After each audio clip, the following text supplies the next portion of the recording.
We are proud to share the stage today. And we are excited to hopefully bring a little joy into your life. We are two very different people, united as one. This week, for me, has been amazing fun.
They told me, if you ever lose your way, if you ever find yourself drowning in the noise, seek him, the one they call Soul Man. I walked for miles through the storm, my feet sunk in mud, my hope nearly gone. But they said, if you need guidance, if you need soul, never be afraid to go to him.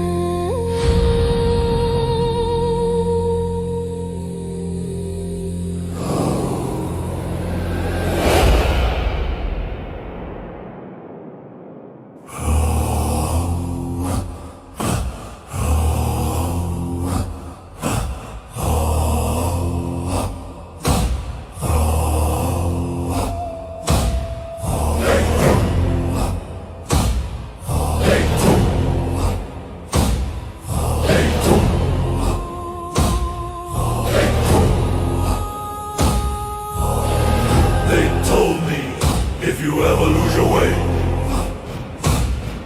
if you ever find yourself drowning in the noise, seek him, the one they call Soul Man.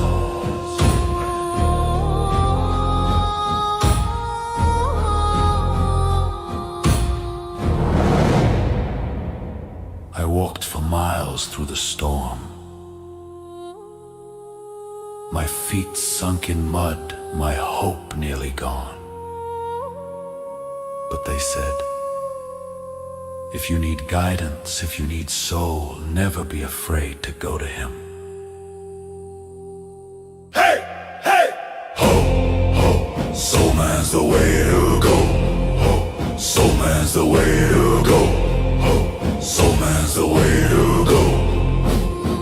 Hey, hey, go, hey, hey, Soul Man's the way to go. Hey, hey, Soul Man's the way to go. Hey, hey, Soul Man's the way to go.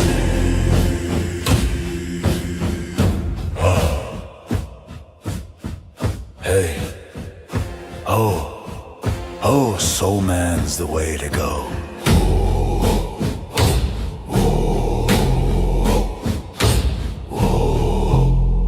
Can you keep up? Can you keep up, Bill? Oh, soul man's the way to go. Soul man's the way to go. Soul man's the way to go. Soul man's the way to go. Hey, hey, hey, oh, hey, oh, hey. Soul man's the way to go. Hey, oh, hey. Soul man's the way to go. Hey, oh, hey. Soul man's the way to go.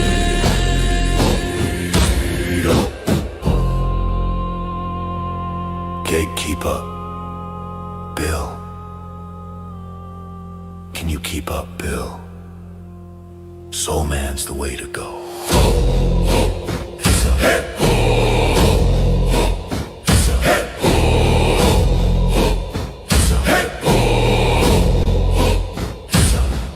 Ladies and gentlemen, this is Aaron Gibson.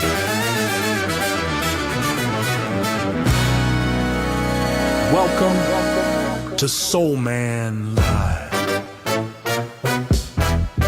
Welcome to Soul Man Live. This is Aaron Gibson. This is Aaron Gibson. Soul Man.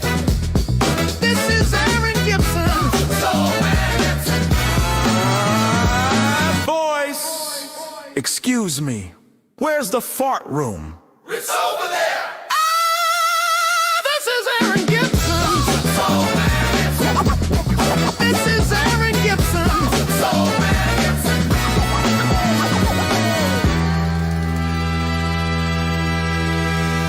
Ladies and Aaron, this is Aaron Gibson. This is Aaron Gibson. Soul Man Live.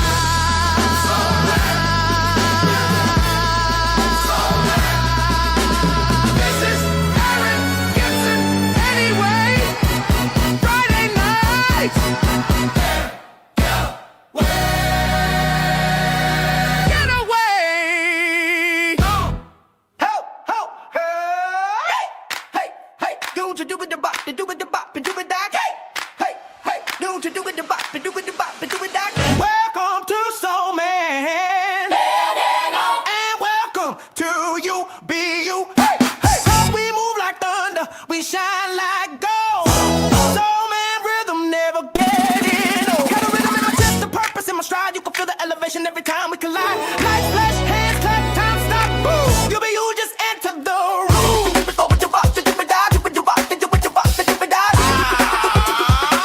Bill, you brought that fire. Soul Man, you brought that groove. And let's give it to him. Soul Man, you brought that groove. You be you to the, you be you to the, and the crowd's electrified. Hey, Soul Man funk with the rhythm vibes. Step left, step right, slide with the flow. When the beat hit, everybody go. Hey, hey, the rhythm don't lie. It's you be you, Soul Man. You be you, Soul Man.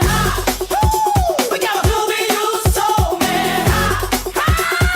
You be you, Soul Man.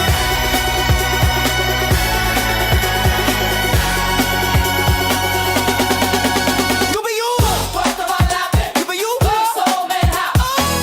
Soul Man hot thing. You be you. Soul Man hot thing. You be you.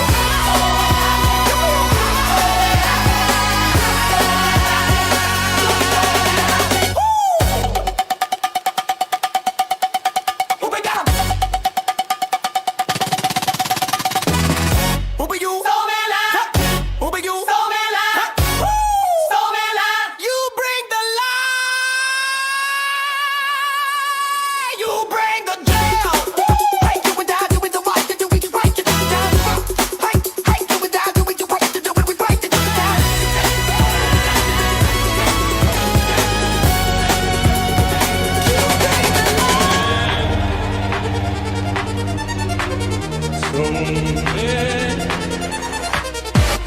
Soul Man!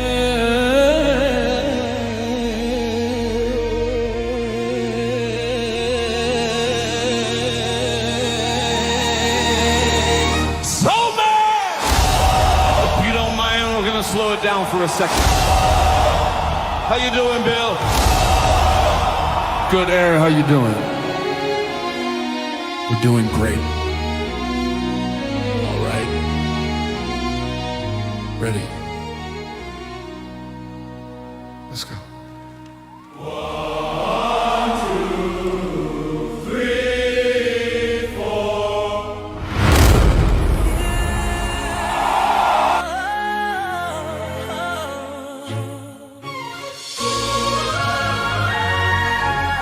Put it to you straight, plain and simple. Put it to you straight, plain and simple. Podcasting is the new dope, the new hustle, the new tempo. Turn the mic on, let that truth ripple. We ain't capping, we tapping into something official. Podcasting the new dope, that's the new shit, bro. It's like grinding your soul, that place you wanna go. Need some history, a story, a vibe to unfold. You can fake the stroll, you gotta let it be told. Family talk, cousin talk, real talk all day. Everybody got kids, so everybody can't play. You just crack the code that includes everyone from the schools to the streets. It's a broadcast drum. It's an oil well, tap it, don't waste it. Every episode's gold, but only few gonna chase it. You got the mic, the mind, and the will to make it. Add some gravy on the side, man, that's how you bake it. Bake it, bake it. What the king? When it feels God's man, I told him straight in a compliment, bro, so I created. From me, it's that real talk, no plug, no debate. You ain't feeling baby, too late. Money in the air, that's a factor, I caught bingo. You hit it, that's $1 million thought. You start someone up, they blow, take 10, that's legacy building, do it again and again. You ain't gotta sell dreams, just speak your language. Talk life, talk pain, talk joy, talk gain. Podcast doesn't matter, it's more than fame, it's the future truth.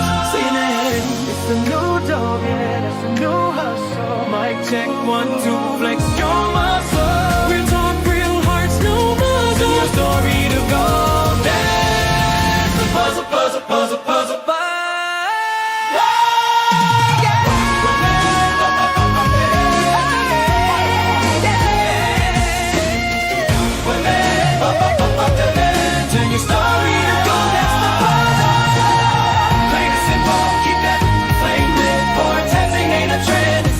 Game shift. You got something to say, then say it loud. Welcome to the mic, welcome to the crowd. Regular.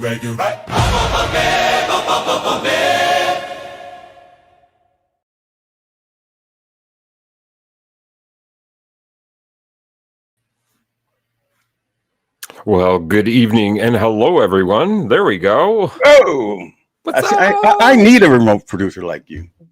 It was crazy. First of all, LinkedIn, I don't know what's going on over there. Don't really care because, you know, we're doing great over here on YouTube. We're on Substack. We're on Instagram. We're on TikTok. We are killing it. So what happens, right? Exactly, man. We go with the flow. So my name is William Rochelle, but you can call me Bill, and I am with my new best friend. Other way. This way. Oh, that Point way. to the opposite direction. Yeah. Oh. There we go. Really? Yeah, fist bump. See? Ding. Okay. Yeah. You see, I'm learning so much. Aaron, it has been such. Wait, my name is William Rochelle, but you can call me Bill. Welcome to this first time collaboration with UB Live and Soul Man. And ladies and gentlemen, may we all take a bow from Mr. Aaron Gibson out.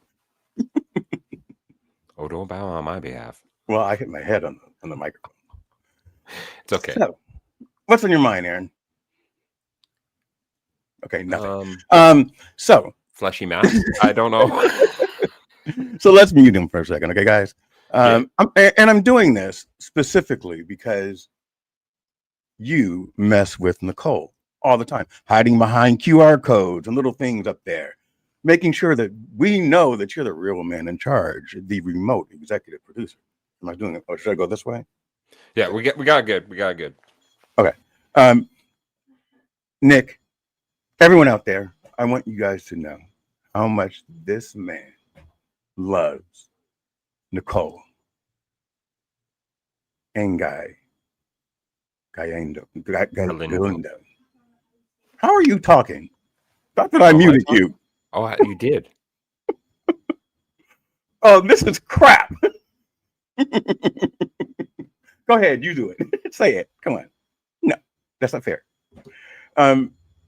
He thinks that you're fantastic, and I want to thank you on his behalf because Aaron is such a blessing to so many souls out there. And it's very unusual for me to feel connected And connected is a very, very, very strong word for me. Connected to someone else. Not a quid pro quo, not a, anything. I just feel connected to him. And I've been watching his show all week long. And I've been watching Nick's show all week. So I saw the one where all the authors were on Nick's, and then the book. Oh, hold up your books. Hold up your books. And it had me crying.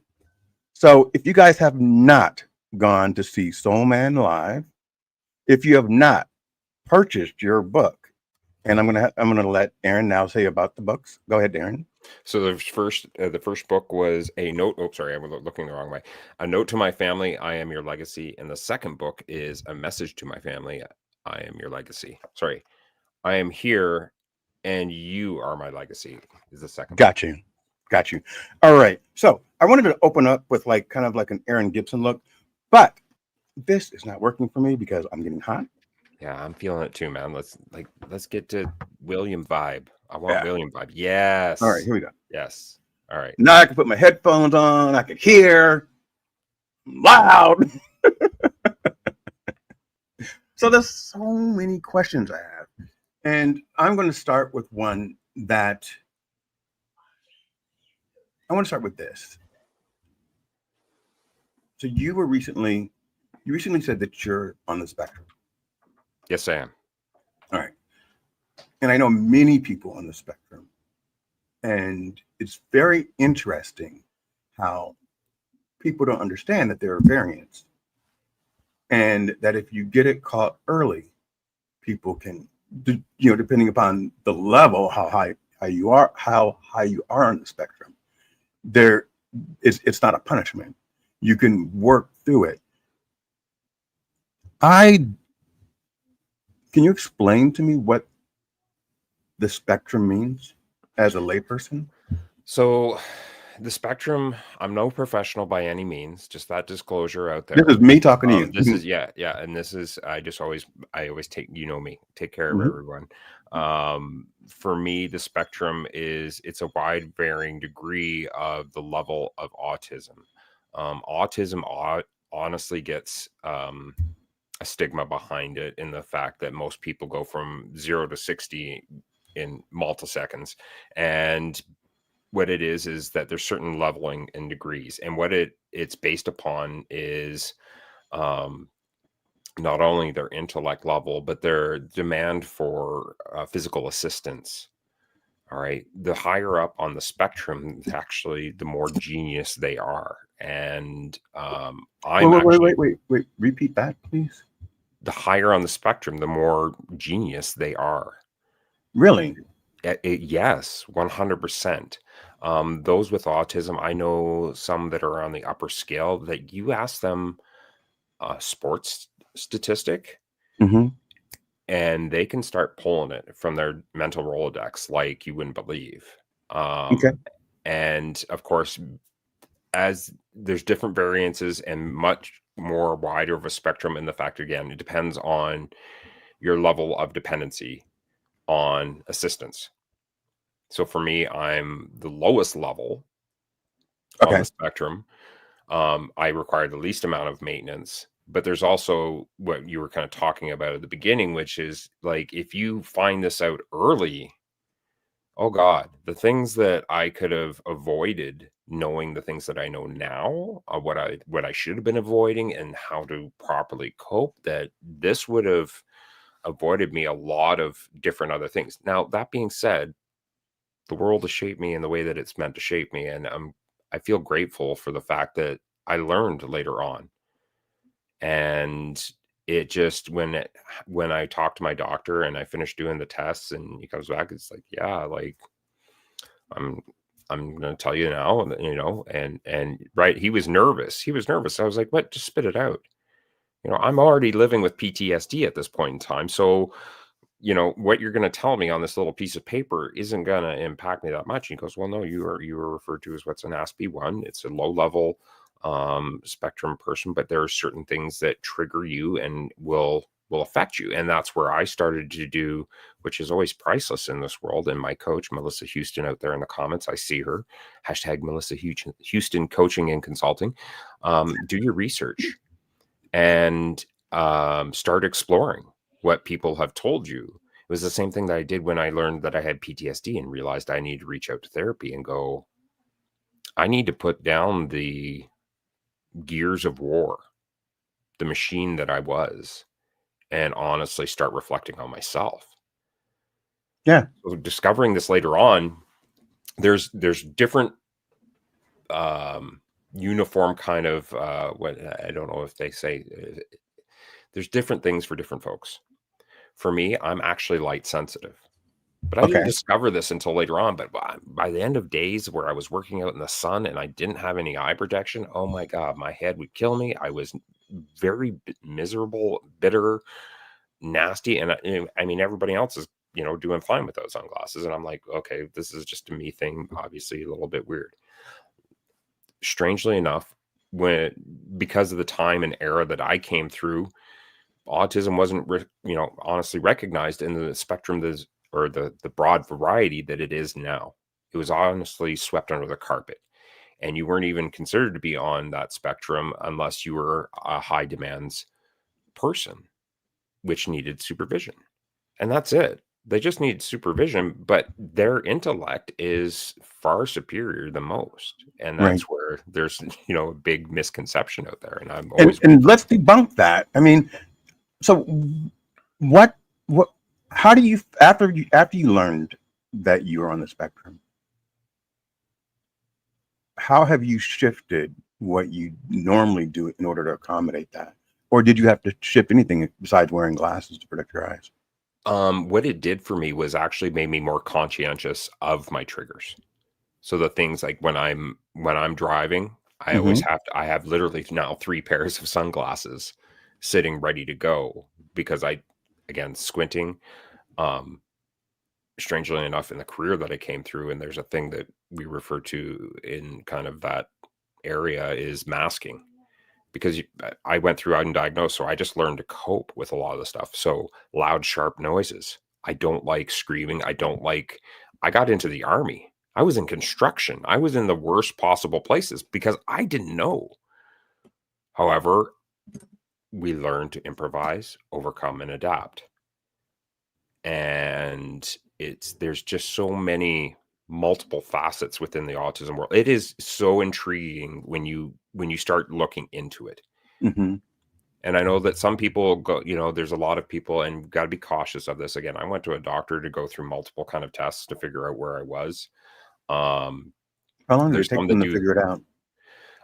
It was a good couple of weeks from the tests that I did. But there are a lot of probing kind of interrogation of your world. How do you feel when you hear loud? Like, I was in the Army. When I was getting what we refer to as jacked up in the military, when a commanding officer or somebody of your command was in your face and yelling and screaming at you, like, I had to bite my lip and swallow it. But meanwhile, on the inside, I'm ready for war. You've trained me for war, and you are up in my face, so I'm looking at you like, no offense, a bag of liquid. And but I mean, that's military mentality. You no longer possess a soul at that time. You are a function. And so you look at the next person and you were simply a bag of liquid. And when you get crossed, it was kind of similar to something we were talking about before the show. When we get crossed, where do you go to? How do you pull yourself back? So again, there's so many intriguing aspects of autism that have come to discovery that have helped me to avoid getting into those certain situations. Right. So I warned, and God bless Brian and Nancy, when I was at Podfest. I don't care if you're a guy or a girl. If I'm having an anxiety attack, I have a tendency to grab somebody's hand to try and ground myself. Yeah, I get that. There was at one point that I was holding Nancy's hand, and I literally grabbed Brian. As soon as Nancy had to leave, I grabbed Brian's right away, and Brian didn't know what was kind of going on for a moment. And he was like, "It's okay, buddy." And I calmed down very quickly. But again, when I'm in a large amount of people, all right, Okay, so crowds. that are really loud and too much going on, I need to ground myself. I need to have something to ground myself to, because I'm trying not to freak out. Yeah. Because normally what I would do is I would retreat. No, I don't want to be here. I'm removing myself from the problem. I am removing the talk, what is triggering me, so that I can calm down. Right. But yeah, there's certain friends of mine. I'll be totally honest. There was a time that I was going through a really, really rough patch, and I called my brother Donald Baker in the comments there, and I said, "Hey, man, like, I need to feel safety. I need to feel safety." And I was by myself, and I was like, "Do you mind if I just, leave my phone on all night? We just, like, if you fall asleep, that's great. And if I fall asleep, great." I hadn't slept in over 4 days at that point in time. So I was like, did you have a place to stay at the time? I was in between places at that time. Okay, so that was a 2-month period.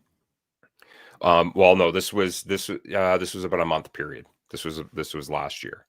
Okay. And it was a really awkward situation, and bless his heart, he actually even flew out to come and help me at that point in time. He really dug deep. And David? Donald. Oh, Donald. You keep calling him David. It's okay. I know. I thought, first of all, Donald, if you're out there, can you please send a text to Aaron with the post you posted yesterday? Because I want him to have it, and I would love to use that. I would love. It's from his heart. He's talking about his business. And today, guys, just so you know, I don't do emotions. All right. So there will be no montage, but we will have several commercials that are a nod to a montage that Aaron hasn't seen yet. I have to send you the file, Aaron. So, Donald, David, whoever, I'll figure it out later. Sorry, but it's not intentional that I forget your name. I just met you, and the intention is to get you in front of as many eyes as possible. There's 428 people watching right now, just on YouTube. Who needs LinkedIn? We're also on Substack and every place else. So, two things. And it's very weird how actually, I'm going to go back. So I want to just start with saying that the way that things evolved over the last week,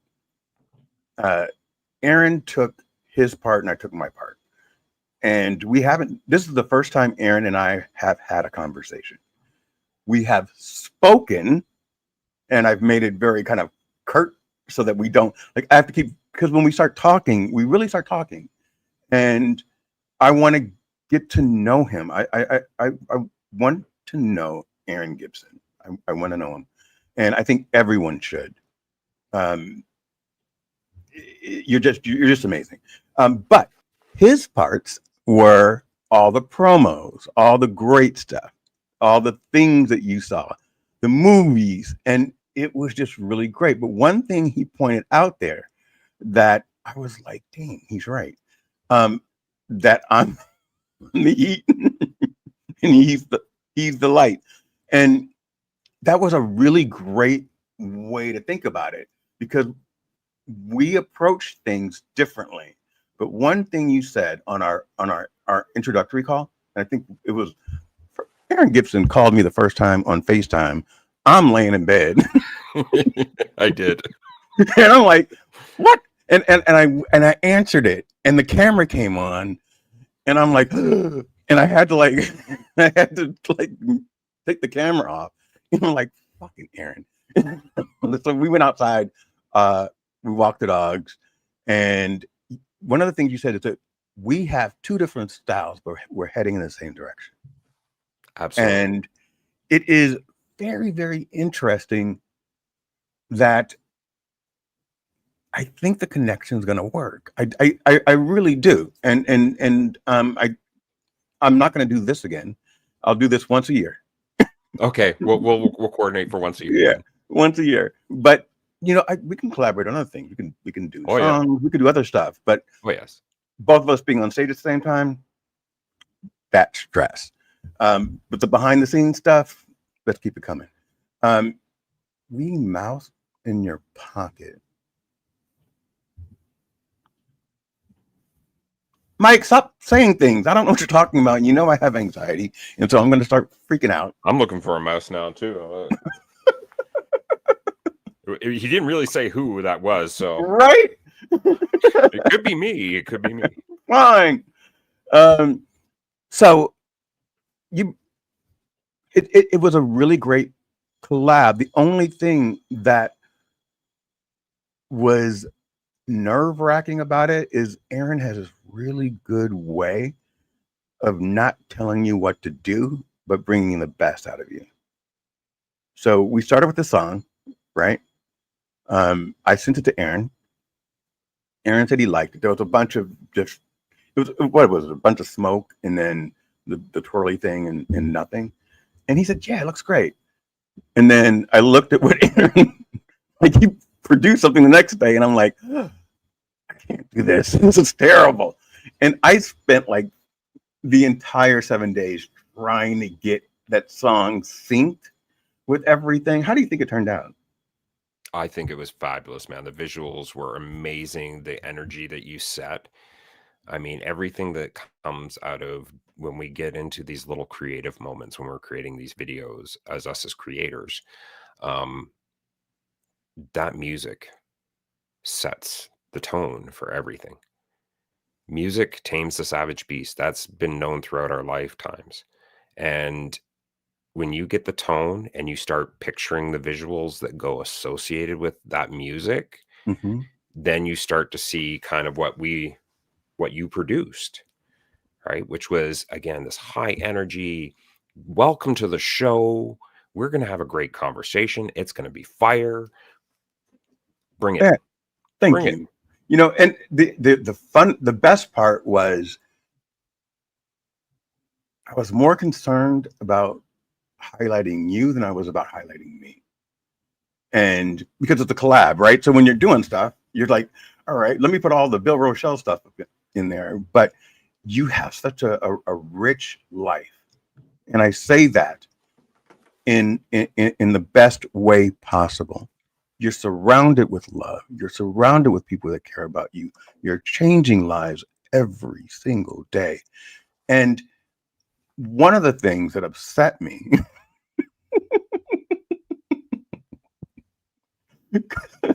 so stupid. First of all, remember I use the English language loosely, so I'm not upset, right? But one of the things that challenged me is I felt like you peered into my soul, and I felt like I was your only friend. And then I started watching your videos over the week. Like everyone says it. It's like you have a gift, and I don't know what that is. You can't bottle it. You cannot bottle it. There is something inside you that is light. Thank you, brother. And a moth is attracted to light, I guess. I don't know. But you're great. Fantastic. And I want you to keep doing what you're doing without any hesitation. Now, what I would like to do is I am going to search for my file while you talk. Be right back. Oh, while I talk, I'm waiting for our commercial break here because I'm Right. That's me too. Okay, That's why I'm looking for the file, because I need to send it to you. I'll be right back. So let's take a moment to actually acknowledge some of those people that are out in the comments. I see you, Felipe. Great to see you out there. And I seen you, Leslie. Hello, Lauren. Great to see you here on YouTube. I know everybody, there is a great big kind of LinkedIn gremlin going on. We can't stream to LinkedIn at the moment. I tried on my end to try and correct it. There's something weird going on. So thank you for everybody that's left LinkedIn to come over to here. shout out to Melissa Houston, of course. Oh, hi, is that Leah? Is it pronounced Leah? All right. Great to see you here. And thank you for joining us for today's conversation because, yeah, this was a collaboration that we decided to throw together. And the timing, the universe just works in really cool ways because, honestly, my whole schedule originally, when William and I had chatted, was like I was booked. And then my schedule opened up wide. And he says, hey, well, would you like to come on to the show? And I'm like, yeah, great. And he's like, would you like to do a collaboration? And I'm like, this sounds like fun. Okay, yeah, let's do this. So it was. We are here. It really was. And the issue that I have is that Aaron's very, very structured, and I am. Hi, Kinga. Yeah, keep talking to people. Yeah, I'm just going through. I'm going through the comments right now. Just try and get everybody acknowledged. Hey, Shawn Michaels in the audience as well too. Great to see you out there. Of course, big shout out to OG Mike confusing us about mice earlier. Why was that? Like, why, Mike? He's just concerned about our well-being, man. It's all good. We appreciate you. Thank you. Thank you. Hi, Jackie Albert. Great to see you in the audience. Thanks for everybody just showing up on a Sunday, getting ready to kick off the week. How do we find Guiding Brilliant Writers? And how was that started? And what's your connection with it? All right. So my connection with Guiding Brilliant Writers, which was originally the Gifted Bipolar Writer, that is my baby sister, 𝐂𝐈𝐍𝐿. Both her and I started off 3 years ago, we're almost 4 now, on LinkedIn together. And at that point, she was just working at becoming an author and was doing her thing. And I was working as a remote producer for Voice Your Vibe at that time. For Brian Schulman and Nancy Deborah Barrows. Big burly hugs. Voice Your Vibe, yo. It was during that time that I used to do all this all the time until LinkedIn basically started putting comment barriers up. I used to start paging everybody. So if there was a really good program on and I thought people should get involved, I would start paging like 40, 50 people to come and join the show and just have a good time and support others, which is a lot of what I've built this kind of brand on, is just showing up and supporting others. But other than that, you can find Nick at the GBW on YouTube. All right. But if you do need to contact her, the best way to get a hold of her is on LinkedIn. All right. And you can just shoot her a DM or email her, but I don't have her email handy here. I think it's Nick the GBW at something or other. Hold on. Wait. I know she sent it to me the other day in WhatsApp. But all the books that she's done, and we're up to, I think this is now her 6th book. And we are at the moment downloading. Do you want me to roll it for you, man? I can put it up for you. Yeah, I have to get it to you first. Oh, well, which one did you pick? Oh, right. No. You have. Oh, you can do. Did David send you his? Well, we had Donald that one promo you asked me to send you last night. Go ahead. Perfect. Okay. I'll throw it up for you. Give me a sec here. All right. Executive remote producer for Nick Never in Control the live show as well. Yeah, I guess I missed. I failed on that one. I need to get out of this tie. I'm sweating like a pig, but I'm having the most fun ever. Here. We'll get things sorted out here. Let's do this. And here.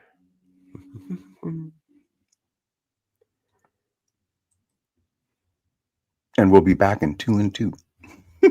All right. Give me a sec. I'm downloading it right now, but I've got super 3G, 5G, whatever it is. I don't know what's going on. Like everything in I told you, an hour before we came on, my entire network went down.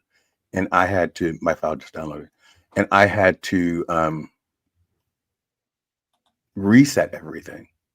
And my television and everything else would connect, but my laptop wouldn't. And one of the things that's crazy is that Aaron told me, call me anytime. But I refuse because I don't know how to ask for help. It's there. Got it. You got yours first. All right. So let me get this off. I'm going to add this one to the stage. All right. Got you. Ladies and gentlemen, we'll be right back. Don't leave, please. After More this than 15 commercial break.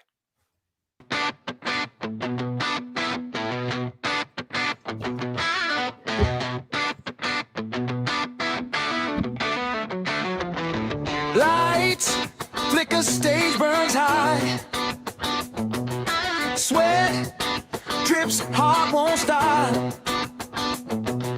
The groove, it grabs you, pulls you tight. Every beat a war, every note a fight. So man, love, feel it in your chest. So man, love, giving it his best. So man, love, no rest, no fear. So man, love, you can feel him here.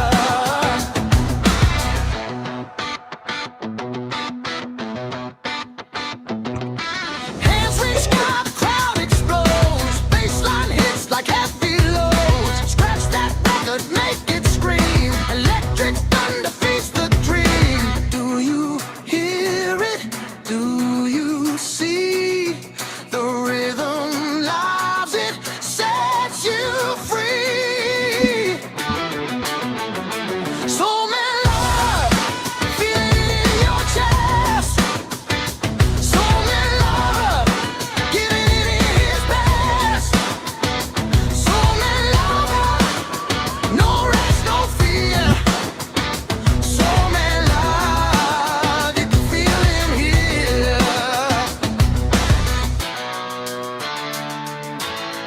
Oh, what there? Echoes rising, voices blend. Soul man's fire, it won't end. Yeah, shadow silence, wake the dead. Louder, louder, that's what he said.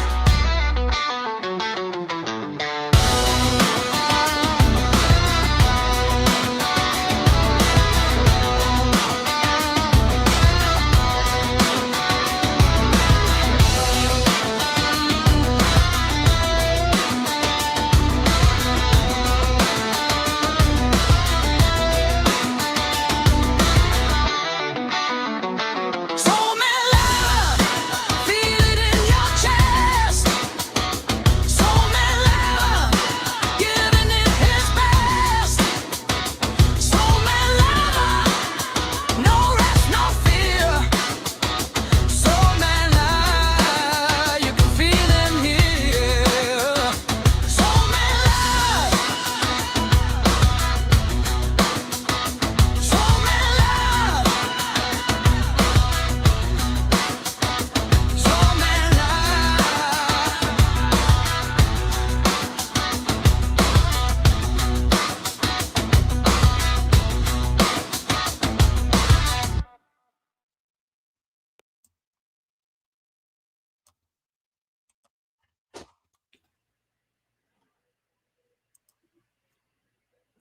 Can you hear me? I can hear you. I can hear you. Why aren't we on stage? You gotta add us back to the stage, I think. Oh wait, no, you gotta switch our screens. There you go. Switch our screens. Where? So Oh, you see right beneath. duh. Yeah, there we go. We're back. We're back. Oh wait, no, I got the wrong glasses on. Damn it. There we go. Yes. Yes. All right. So let's get back into a couple of things I want to ask you. First, I want to ask you about that first verse and last verse that you read on Friday. And I can tell you, I don't do emotions, guys. And this is from the first book. And I'm not being Bill in this moment. I'm being serious. I'm using my words intentionally. I cried. I mean, not but like I welled up. And then I was so proud because you went from that to here. And the journey's not over for you, my friend. You have so much more to do. How did just connecting where you were and where you are, how do you feel about? It is night and day from where I started to where I am sitting right here in front of you. 100%. So why were you in your car for 2 months? So there was a situation where basically what had happened to me was I was working for a corporate job and working 18, 19-hour days, still expected to have my computer on during those times in between. Did that for a year solid and had a moment that I thought I was having a heart attack. I came into work and I'm a pretty fit guy. And when I got in there and I'm just like, I was getting violently nauseous and got in, sat behind my desk, and my arm was going numb. And I'm like, oh God, okay, well, this is huge. An Got to anxiety be, attack. yeah. Well, I didn't know at the time because I was still, I had come out of the military. I was still a machine. I didn't know that that's what this was. I looked That's at the fact exactly that how I discovered oh, mine. the engine's making a noise. Better go and get it checked. And Yeah. of course, when it's like chugging and I'm starved for sleep, starved for so many different aspects of my world. When I finally got into the doctor was like, yeah, your heart, I'm shocked.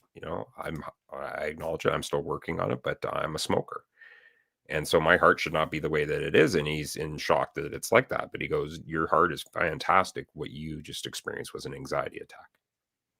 I really want for a second, because we're going to go back into it. No, go finish your statement, please. Oh no, I can end it there. We can pick it back up, my No, friend. no, because it's weird, because when you described your anxiety attack, mine was the same way. It was, except for I started sweating profusely, like everywhere. It was just like sweating. My vision went blurry. And I think people think an anxiety attack is like you're just like but it's not. It's this feeling in your body, and the only thing that you can think is, for me, it's where's my medication. I'm sorry. I'm sorry. I'm like, no, I have to bring it down. And so what you described, I would like to co-sign on that and say that people don't understand that anxiety is real, and it's not something, it's a physical response. It's a physical response. And but it's manageable when you can Recognize when you yeah. can recognize it. Yeah. So I'm going to go back because I really want to know about the 2 months. Yeah. So what had happened is I basically got put into a no-win position, and the bottom line for myself at that time was the doctor saying, it was, and I won't name him because again that can get him into trouble. But this doctor kind of looked at me and said, between you, me, and the fence post, I've had friends in this industry go through what you're going through right now, and you really need to talk to your doctor. And I see here that you are ex-military. I think you should talk to your doctor and see what is available for veterans, and see if you qualify, and to see if you can get into the therapy and do the things. And for me at that point in time, I couldn't do a job if I wasn't there. I was fighting to roll out of bed in the morning. I was living as a single dad, and I was living paycheck to paycheck. And then all of a sudden this job disappears. And so I was in a position of where I had to move in with others. These people professed that they would, take as much time as you need to get yourself back on your feet. And literally 2 months later decided that they were going to pull the carpet out. And so I had to scramble. What led to that moment though was, moments where I was in that situation and My son is sitting there having his pancakes that I just finished making him, and somebody screams at him over 2 ounces of syrup that he put on it. That's my syrup to a child. And of course, I didn't react very well to that either. I was, don't talk to my son that way. Now it was, are you okay? Yeah. No. I muted myself so I can not interrupt you. So I was in a very toxic situation. And I was also at the time I was dating. However, it got to the point where I did not want to be in that environment anymore. This was a situation where these people were perpetually harassing me to the point where, why haven't you gotten a job yet? You need to get a job, blah, blah. Like I had not known the system for a while. It was like they didn't even acknowledge the fact of the history that I was going through, or even acknowledge what I was going through at the moment. It was, they seen it more, I feel like they seen it as an opportunity to just make themselves feel bigger and better. That, oh, we're going to swoop in and save the day. And then kind of almost And then put you try and down. hold it over your head after a while. And for me, it got to the point where it was like, I had to be very cautious because again, I was trying to find work in skilled trades, and it was almost nigh on impossible. And I was in between those two points, and literally I didn't want to stay at that home anymore because it was toxic. Watching those people fight between one another like it was no big issue, and I'm looking at it like this is worse than a Jerry Springer.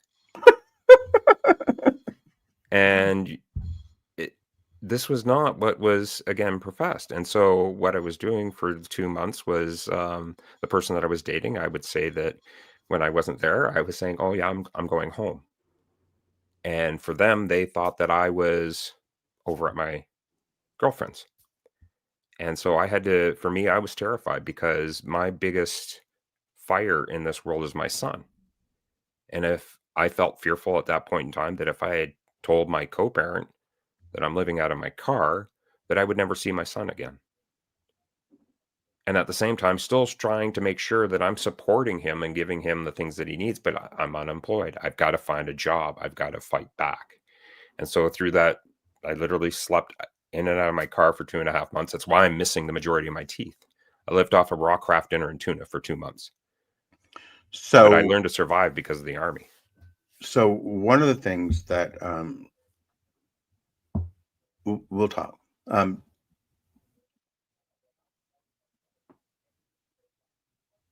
I knew in my head that you chose to live in your car. I knew it. I mean, there was something that said you were at a point, without knowing the story, right?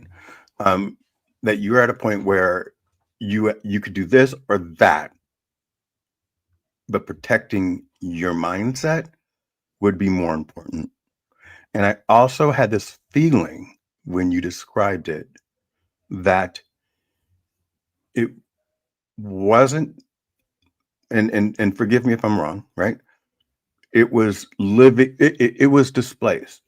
And so when I lived in my car, it was sleeping on people's couches, and then all of a sudden, you call them and they don't pick up the phone. So what do? You sleep in your car.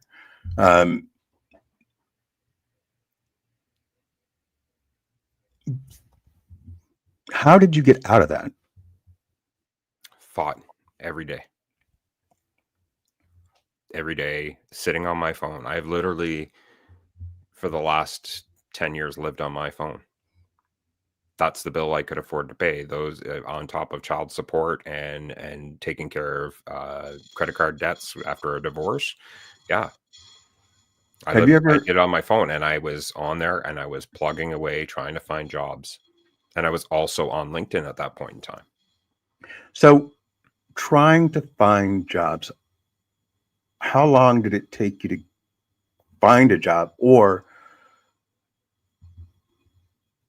how long did it take you to find a job that you're comfortable with? Well, That took almost a decade, my friend. Well, actually, no, I'd say it took 25 years to find the job that I'm working for now. Mm. My job is my dream job now. Um, but for that back then, I mean, skilled trades. There's a huge skilled trades is going through such a struggle right now.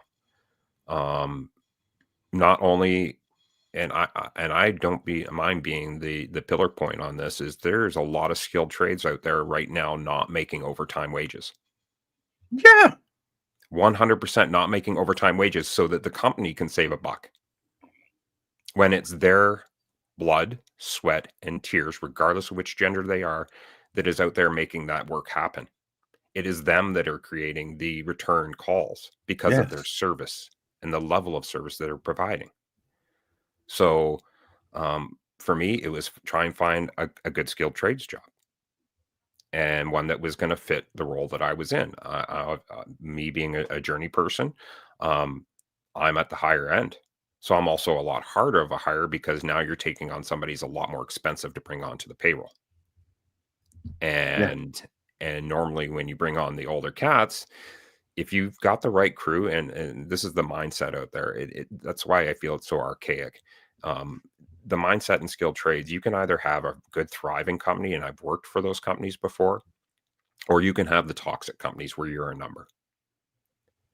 And they don't care about your well-being. They don't care about your quality of life or their balance. And you know what? They're not going to pay you overtime wages, but they're going to tell you that you're going to be working 12 hours, whether you like it or not. Because if you say no, then they're going to find somebody else to fill that It role. will. Yeah. And they dangle carrots in front of you, by the way, Mhm. guys. So, this is how you do it. You have to work through it. So two things that you said that I want to tie back to. First, I do the exact same thing that you just said. You mentioned something or somebody, I don't know exactly, but you said I will not say their name because we'll get them in trouble. People don't realize that it is restraint that I am not saying your name right now. And that doctor did nothing but good for me by saying that. Okay. That was a man-to-man conversation, and he was very, Yeah. I need to be man-to-man with you about this. Yeah. That was a step above that I'd never seen a doctor take that step before. Normally, they're supposed to be very closed-mouthed. You have to come to that on your own conclusion Mm. and determination. They don't normally say something like that to you. Yeah. Good.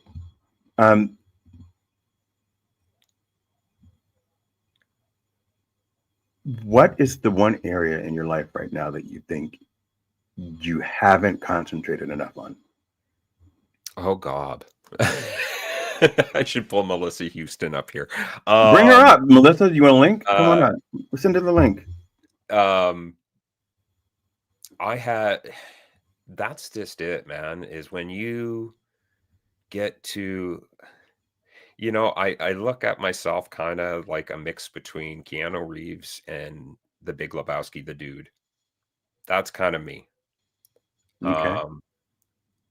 When you achieve a higher perspective in your world and you start looking outside of the box, more than just yourself, you're looking at others and you are seeing what others are going through and being appreciative of what they're doing. Just because nobody pointing, a pointy stick in your face or in your back to say, hey, you need to appreciate this person. Mm-hmm. When you get to that point of higher vision and opening up your opportunities, you just want to grow in every direction that you can. I was very close-minded in my younger years. I was a lot of piss and vinegar. I'm Gen X. Yeah. We didn't have time for emotions, as we used to say. But now I've made time for those emotions. Good for you. Right? I am still a work in progress. Normally, and this is how I feel with mine. The emotion part is because I've been hurt so much, and so you protect what you are. That's natural. We're going to protect our energy. We're going to protect our anxiety. We're going to protect our spirit. We're going to try to remain as closely aligned with the vision that we have for ourselves. And when I walk away from something, it's very clear. I walked away from something recently because of you. No, not because of you. No, I spoke. So Jackie Hallberg, I hope everyone didn't tell you, because then I'll be really pissed. But Jackie Hallberg talked to me on Friday because I was freaking out. Oh, that's so good. We reach out to those people that support us, man. So I'd sent everybody, please share this on LinkedIn. Please, please, please, please, please. That might be why LinkedIn kicked us off, because I got into an argument with someone. So I asked someone, hey, would you share this for me? Or I sent it to everybody. And this one person said, wait, what have you shared of mine? Now, hold on. I have written in this community group at least 4 articles about each member of the group. I have forwarded GoFundMes on behalf of the group. Right? I can share that text right now and blow you out of the water. But you're not. But that's restraint. Mm-hmm. So you can talk as much crap about me, and I leave the conversation. And I left the conversation, and I said exactly why I left the conversation. And it took every ounce. And this is in the middle of me freaking out about this, right? So at the time that Jackie's counseling me, someone else was saying, well, what you gonna do for me? Now, I don't know if you noticed this about me, but I share everybody's stuff. If I see it, I'll do it. But just like you, and I'm amazed. First of all, you're super organized, but I don't see everything. Like you said, you didn't see Donald's post, right? I don't see everything. So unless you specifically say, Bill, will you be here? I may not. I may not have gotten it. But if you say show up, I'm going to show up. I will be the first person there and the last one out. I will share your post. I'll show Donald's post. I'll share Nick's post. I don't know these people. I don't know you. It's what I call. So this is the name about the first year that I was on LinkedIn. I gave myself the self-proclaimed title of the Renegade Reposter. Like, you take a look at, I know that LinkedIn brought in a how many actions. It recommends 3 actions out of your week. Right. I do like 100. Again, this is a platform that's networking. It's professing about networking, right? 3 actions. Is that networking? 3 actions out of your week to try and expand your network. No. So again, we're going to gently tread over that one, right? But then we're not broadcasting on LinkedIn right now, so no. I tried multiple times. But yeah, so you can. I mean, whatever. That's again. I still try to hold a modicum of quality to everyone. There you go. Yeah. Right. I am the equalitarian. I don't care what your shell looks like. It's what your core that determines how I regard you, and whether you should be. How do you regard me? Well, you were absorbed into the family right away, and there's a reason for that. He wasn't expecting the question. And this is a fun little story that I didn't tell you. I was saving it for the show. Is that, and actually, I've got one person. Again, I'll bring her up again, but that's my coach. And I had talked to my coach. I said, you know what? We're having a conversation on like people doing their thing, finding their niche. And I literally told her, I said, I'm all for anybody that is out there pushing a positive message. I don't care if they are doing something similar to me or if they're not doing something similar to me. They are at least pushing a positive message. There's more, the more of us that get together. That's why I wrote that song. Two flames, one fire. Yeah. Yeah. More light, more fire. Yeah. Yeah. Yeah. Right? Yeah. You bring enough of us together. That's going to be one hell of a party. It's And going to make be sure I'm not explosive. pull my finger. No, shut up. I don't know why. I do not know why your little fart jokes just like they upset me. I'm like, stop talking about farting. And then, so I got to. We don't talk, but we have a little conversation back and forth on WhatsApp sometimes. And then you started explaining to me how you made the sounds, and I'm just like, it still doesn't make it better. What are you talking about? Oops, that was real. Shut up. And in that one short, it literally looks like you crap yourself.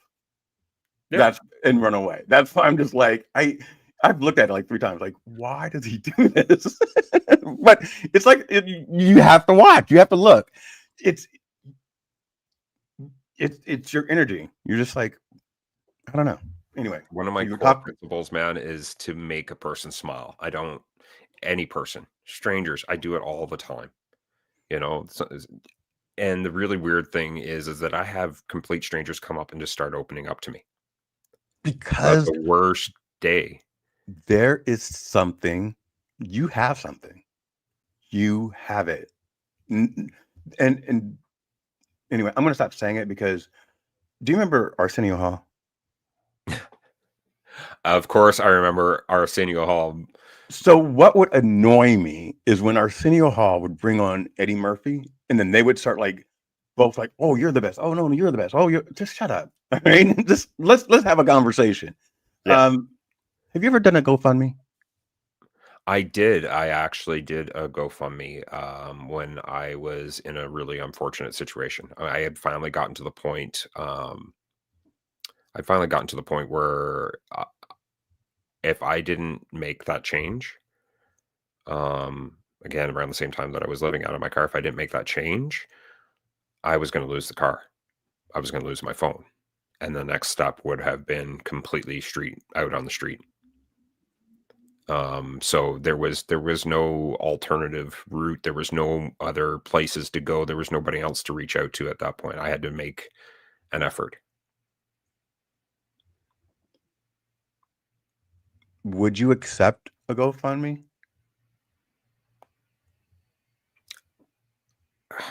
You know, at my point now, my friend, I'll be very candid. Actually, we'll even switch the glasses here because it's kind of wigging me out, but I'll still put glasses on. Oh, there we It's go. wigging you out. It is. It was kind of wigging me out. There's a certain thing, little segue. There's a little thing that's called filtering. Mhm. And it was how I learned to actually read again after I was brutally assaulted. Through Brutally filtering. assaulted. Where the hell did this come from? The chapter that I was reading to you on Friday, that was from when I was assaulted. Okay. All right. So okay. There's lots to go. There's lots. There is. But you know, because I care about you, it's hard to hear these things. If I didn't, it would be easier. If that makes sense. But because of the and I don't know you from back then, so maybe you should have been attacked. I don't know. No one should be attacked. No, I'm not saying that. So scratch that. But you know, the person you are today, like, I'm so happy you're here because you're helping so many other people. Our discussion about autism and people looking at you and you could be the face of autism. And after all you've gone through, it's amazing. It's amazing. And that you keep a positive attitude. You keep lifting others up. You keep finding ways to make people feel better. And at the same time, how do you have all these things spinning? Because you had like 9 shows this week. I was on the floor crying in a ball on Friday over one. That's just conditioning, my friend. That's just conditioning. You got to remember at literally we're working on the 4th year now for me.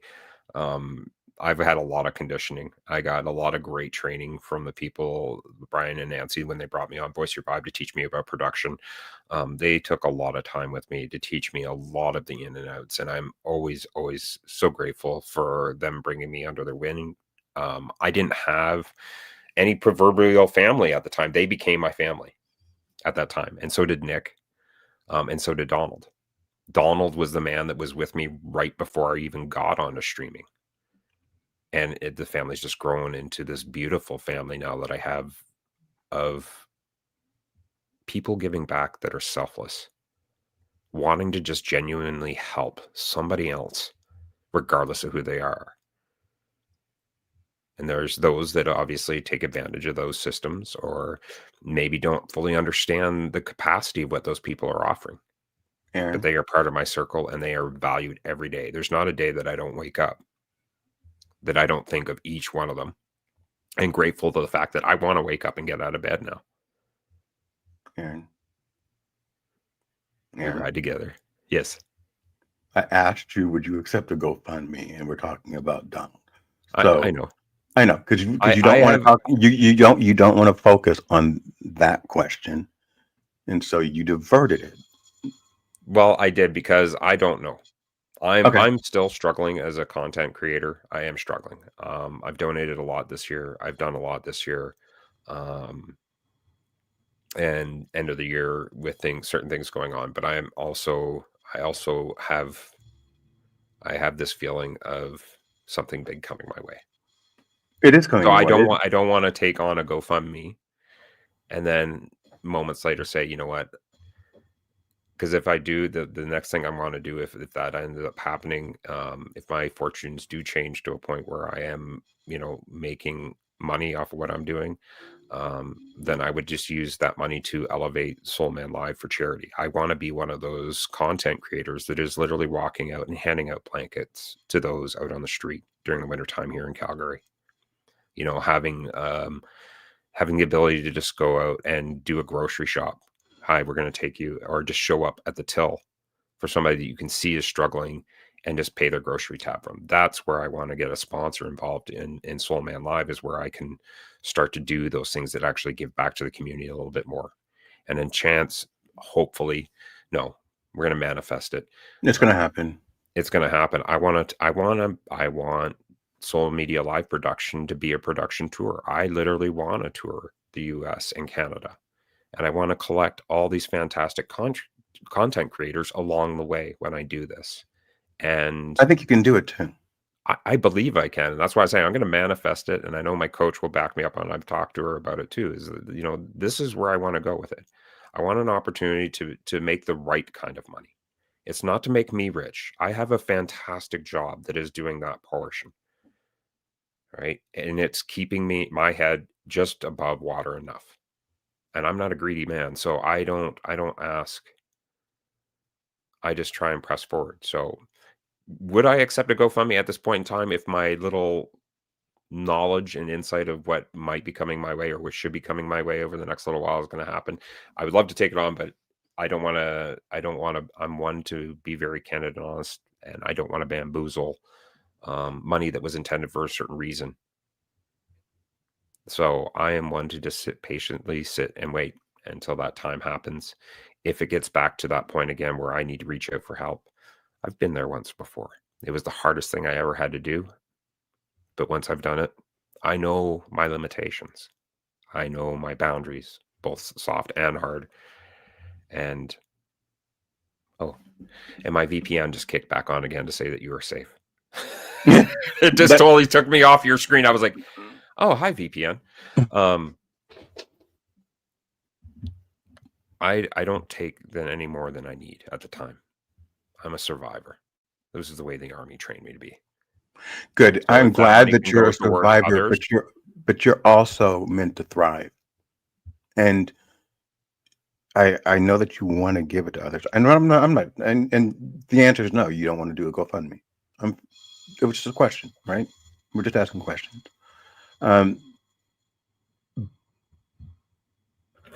But we are what we think. So I would challenge you to get what you've been trained. and go for what is waiting for you. Because what's waiting for you isn't just surviving. It's not just surviving.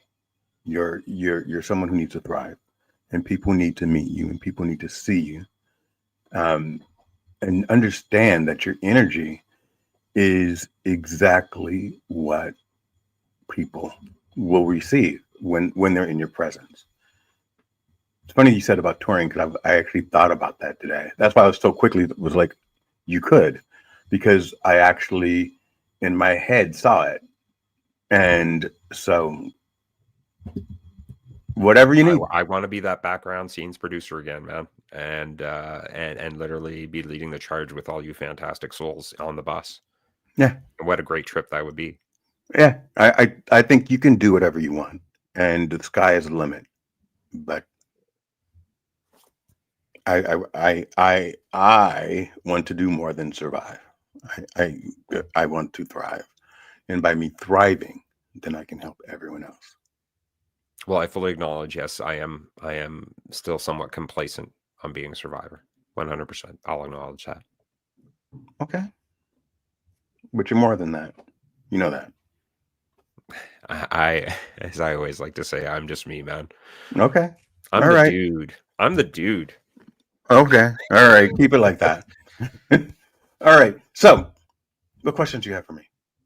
What questions do I have for you? Wow, I asked. Ask me I a asked question. asked you a question. All right, my friend. So out of the time that we had this week, I'm working in production. First part I'm going to say is, what did you find was the most challenging part of doing your production this week? You already know. Understanding when it's good enough. So the video that I did for this morning, I literally finalized it on Friday, and it just, I needed to get away from it. Actually, because you were like, you saw me in my car, like, I'm out here with Spot. Yeah, I need a break. I can't do it. So yeah, that was the one that was most challenging. The second most challenging part was not reaching out to you, because I don't ask people for things. Just kind of like you know how you're just like, I got this, I can figure it out, and there were so many times where I was like, for Aaron, I'll have to do this. Like you saved me this morning with the file, right? So I was sitting with this 1.9 gigabyte file that Aaron got down to 200 or 500, something like 293 gigabytes. Yeah. 293, sorry, not gigabytes, megabytes. Yeah, it was, he did it in 10 minutes. It took me a week of freaking out. So what does that teach me?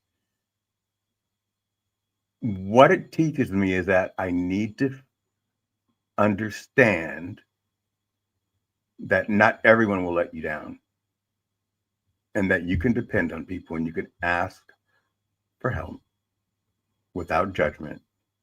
And Aaron, I know this, and we've only talked for a week. If you can do it, you will.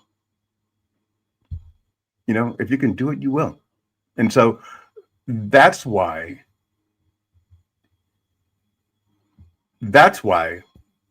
my baby sister was released today, because that's one of the people that has held you up, and you guys have held each other up, and that relationship is so special to you.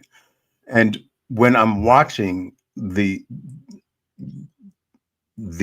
week of, just when I say week, I mean, it's like I went back to your first reel when you went to podcast, and met up with everybody. And when you first met, I don't know everyone's names. I just got Donald right. That woman runs up and she hugs you. That's Nancy. And she hugs you so tight. And in that moment, it seems like you're like hugging her tighter, but she's not letting you go. And it was such an emotional like, what does this guy have that makes people when they see him in person give him a? Did she have her legs around her waist? I mean, Yeah, that's my sister Nancy. Yeah, I was just like, To earn the title sister in my world is a very big, prestigious award in my world. If I call you sister, you are family beyond any other family. The same way that I call my brother brother Donald. You're a brother now. We've gone through a little bit of the trenches and a little bit of the production warfare that that we go through when we try to produce these shows. So actually, I was just about to say that. You took the words out of my mouth, Melissa. I'm always the exact same person. Yeah. Here on screen, whether I'm there visiting, it's being authentic, it's being genuine, and being myself. And Nancy has always been herself, and she has always warned everybody of her ninja hugs. That's one of her ninja hugs. But that hug that you guys seen on that little clip was actually the first time that we got to hug in 2 years since knowing one another. We just actually celebrated our 3-year friendiversary. And I messaged her the other morning to say, hey, a happy 3-year friendiversary. And what's strange and really coincidental, I was actually friends with Nancy before I was friends with Brian Schulman. I think Nancy had a good part of that. Kind of rough. You got to talk to him. Now, that being said, who's Brian Schulman? Brian Schulman and I, we had a bromance, and it was a very similar situation. I showed up on his live for the first time ever. And I'd never been live before. I didn't know really anything about what was going on. I was even fresher than you, and I was not so much into what everybody else was doing. But I see this guy, and it looks like he's kind of working out of his closet, but he's got all these stuffed animals in behind, and it's got these great big hearts on the back. And I was digging his vibe. I was just digging the energy. I didn't care where he was, and he was all about bringing everybody on. And what was your favorite Saturday morning cartoon? What was the favorite cereal that you ate while you were watching that Saturday morning cartoon? And what did you dream about being? And what did you dream about? What did you dream about being? When I was younger, I dreamed of being a fireman, like my grandfather. That was the first thing I wanted to be. Tom Booth, yes.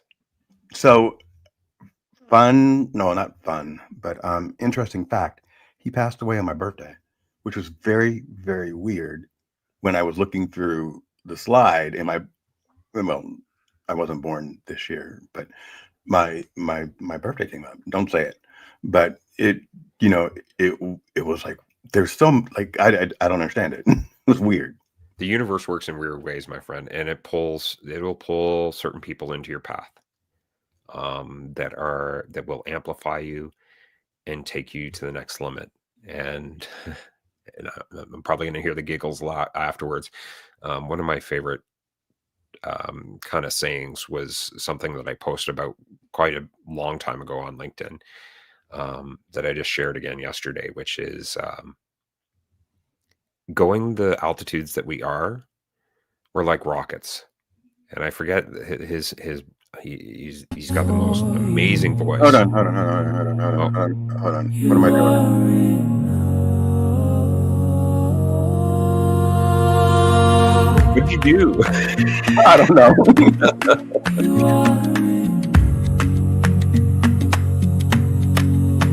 Sometimes you rise, sometimes you fall, sometimes you don't feel seen at all. But baby, that fall saved your soul. That face plant stopped the heavy toll. There's always purpose in the pain, a higher power in the rain. Don't you doubt, don't you bluff, just breathe these words. You are enough. You are enough, you are enough, you are enough. Every scar tells a story, every loss leads to glory.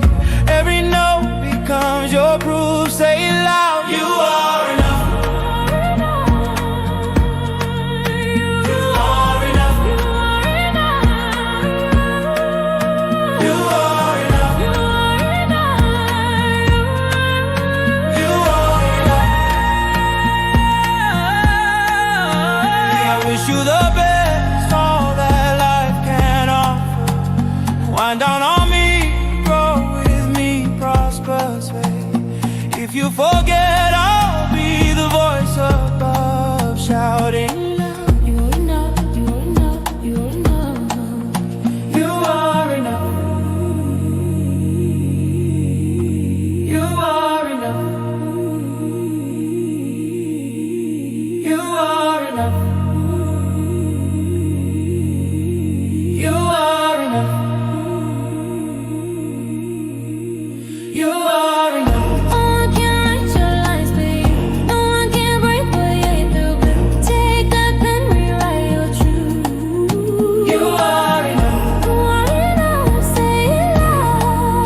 How do we? Oh, so first of all, I don't know what the hell I'm doing. It's all good. so I can't see. I'm doing all this crap. Music starts playing. Donald's like, just let it play. I'm like, okay, fine. We could have used that break anyway. So that was my version of an emotion. So I hope you liked it. I call it a commercial break. But yeah, it was really good. So what's up for next week with you? I know we have a huge Friday. Oh my God. Yeah, you've probably seen a few of the new releases going out on YouTube. Wait. I have to stop you. I'm so sorry. You wrote that song for Donald and his wife. Yes. That is the most beautiful song I've listened to. And what I think I shared it on Facebook, and I'm like, I know you're sick of it, but I had to share it. It is the words, everything. I was like, damn, Aaron. Like, it was beautiful. It was really, really beautiful. So if you guys have not listened to Whole Again, thank you. Names, titles. You need to listen to Whole Again. It is fantastic. Back to you. what was I supposed to say after that? I don't know, because we're both like squirrels. So. 4 scores and 7 7 years ago. Yeah.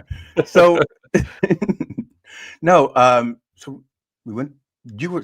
I cut people off because not intentionally, but I was thinking about it, and sometimes I forget. So I wanted to give you that praise right there because it is.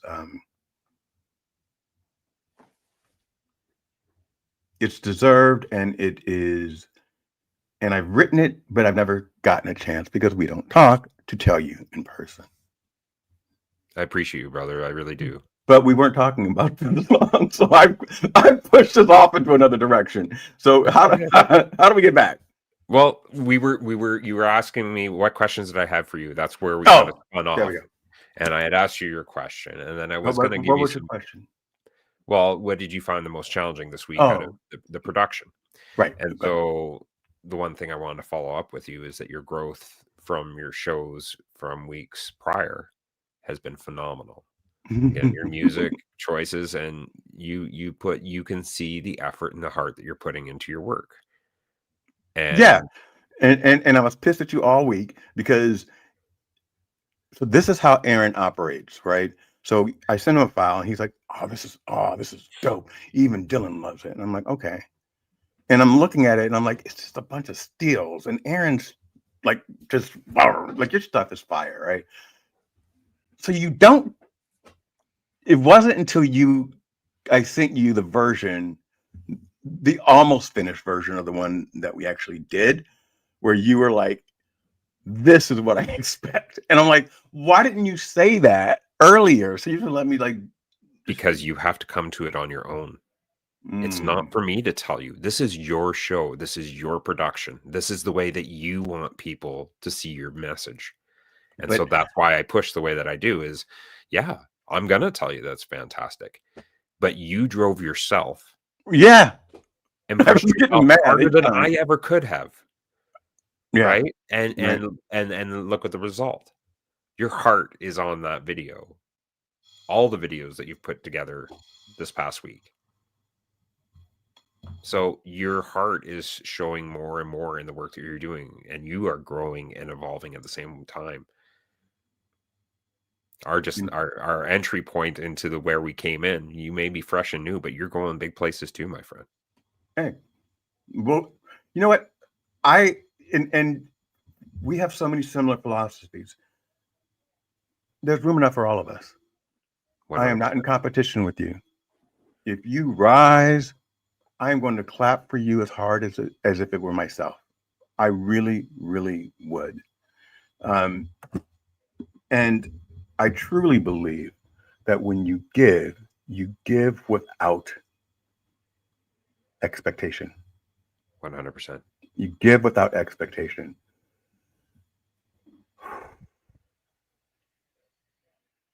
I think I'm coming down. Never I know I get that a kind of need buzz for thing, confirmation. don't I? Huh? At least I didn't make you cry. I normally get labeled as the guy that makes everybody cry. So Well, but remember, I have to allow myself to feel. So and I want you to feel comfortable smiling. I will soon. Okay. When I'm not missing half of my teeth, and I know it's evil, and I've actually stopped doing it. A lot of my friends finally, I used to call myself the toothless wonder. So I look like a hockey player. I do, and I'm not. For me, I'm a red-green fan. If the ladies can't find you handsome, they should at least find you handy. So my looks have never. It's not about the looks. Again, it's never been about the shell for me. It's about pushing That's that all. message. Yeah. Push your heart. Push your heart. This is going to sound counterintuitive, but the audience comes last, meaning you be you, your audience will find you. Okay. You actually, that's one of the things that you said to me the other day. On the first time we talked, it's like, people will find me when they're ready for my message. 100%. That's profound.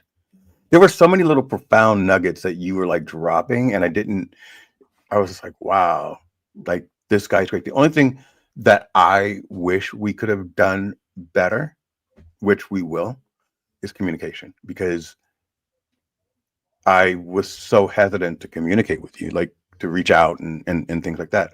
Plus over text and because I don't know what a shoot is, or whatever you said it was, like a hat or a cap. So some things get lost because I use the language very loosely, and I think, as we grow and we know each other better, I think the communication part will be easier. But I'm a hard shell to crack. So, Welcome to the next bromance, brother. yeah, it You're really my is. next bromance after Brian Shulman. Oh, okay, there we go. The bromance is still alive and well there too. As well as Donald Baker. So Donald and everyone else. So the biggest problem that I had this week, because I had so much fun, is on Wednesday. I was like, oh my God, this has been very, very fun, but it's going to end. And I was like, oh. And when I said we'll do this again, and we definitely will, but I think our goal would be to work on other things. And I don't know about you, but I like to keep I like to keep people guessing. So go ahead, follow me to Substack. I'm just going to evolve while you attempt to rise. I have a question for you. Shoot. All right. So I'll talk about this offline. Forget it. All right. Okay. I don't want to do it here because it's similar to like the heat that I get, and I that's not the energy I want to bring today. So, well, the one thing I was going to say though, man, is the communication. It takes time. Yeah. Right. You have to trust people. And it's also really foreign when you come across an individual like myself, and it's because part of me is an empath. I believe that. I feel when you feel angry, I feel angry too. I just have learned over the years to really contain that. So when you're feeling the anxiety and all that stuff, that's why I feel I'm really good at the production, because when I'm doing the production, I can see if Nicole's feeling anything, even the remote bit uncomfortable up on screen, you'll see me pop up on screen right away to try and calm her or ease her so that she can just get through that next segment and then pop back out again. Right. But to come across individuals like ourselves is a very rare and lucky gift in the world. And it takes a while for you to understand just how open and vulnerable you can be. I've cried multiple times on my live stream before. I've also spent 45 years of my life compressing those tears and putting away tears that were owed and deserved. But that's Yeah. where I've come into this new world of mine where I'm at peace. I'm Where do finding you more peace. where do you pull your peace from? A big part of it, big part of it big part of it is my son. My son is always going to be my energy core, my kryptonite. The other part is me. I've been on a lot worse, and I always get into these situations where I wake up and or I'll have moments too, and I'll be just like, you know what? This certainly doesn't beat me breaking open a can of raw tuna right now. Right. So I'll take this as a win. So when you say raw tuna, you mean Or a can sorry, of tuna. it's a can of smoked tuna, Right, but okay. it's not cooked. It's not in any sort of I casserole get or it. It's anything. It's horrible. literally cracking the can and eating the tuna. Like a cat. Yeah. Yeah, I get it. It's Meow. weird. Our lives kind of, huh? I just went meow. Meow. Oh, meow. He's hilarious. We'll leave that alone. He's hilarious.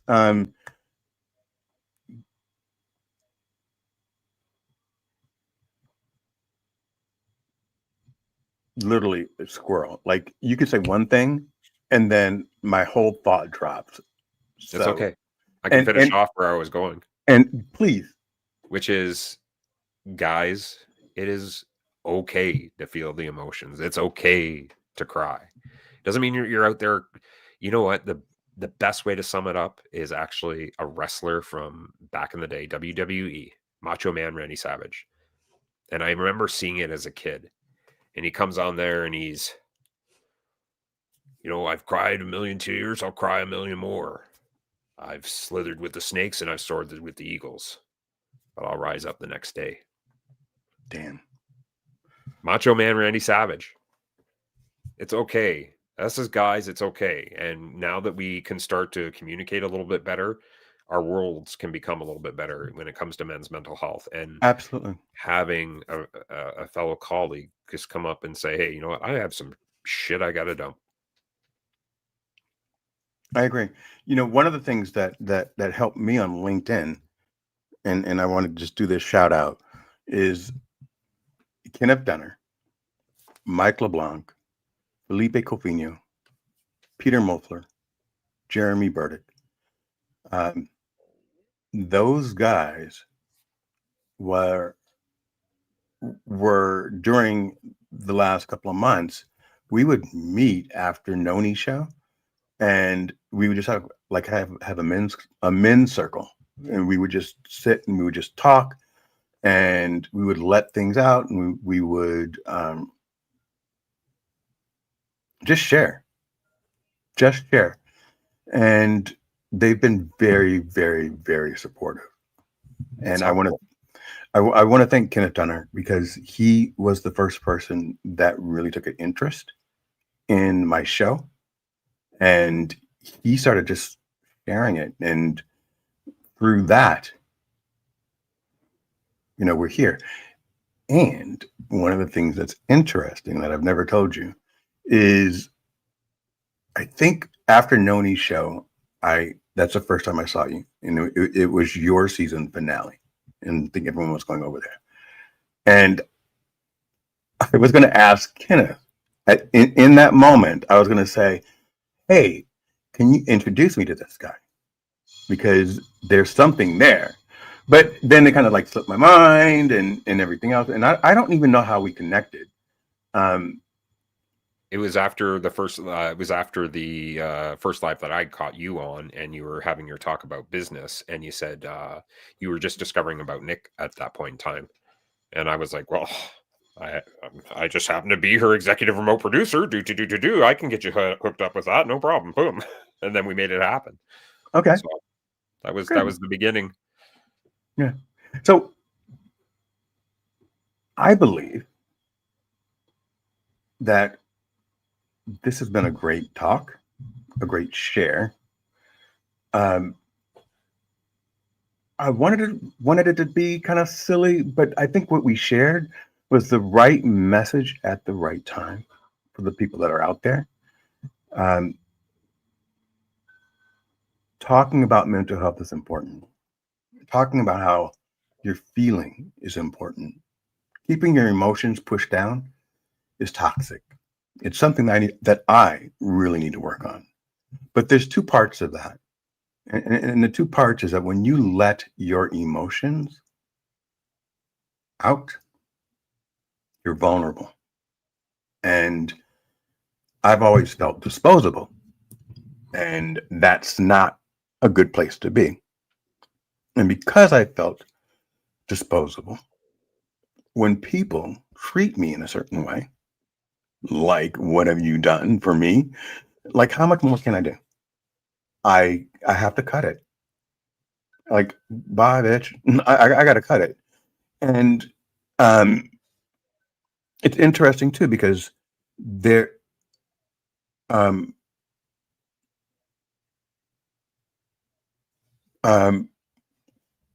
there's a couple of things going on.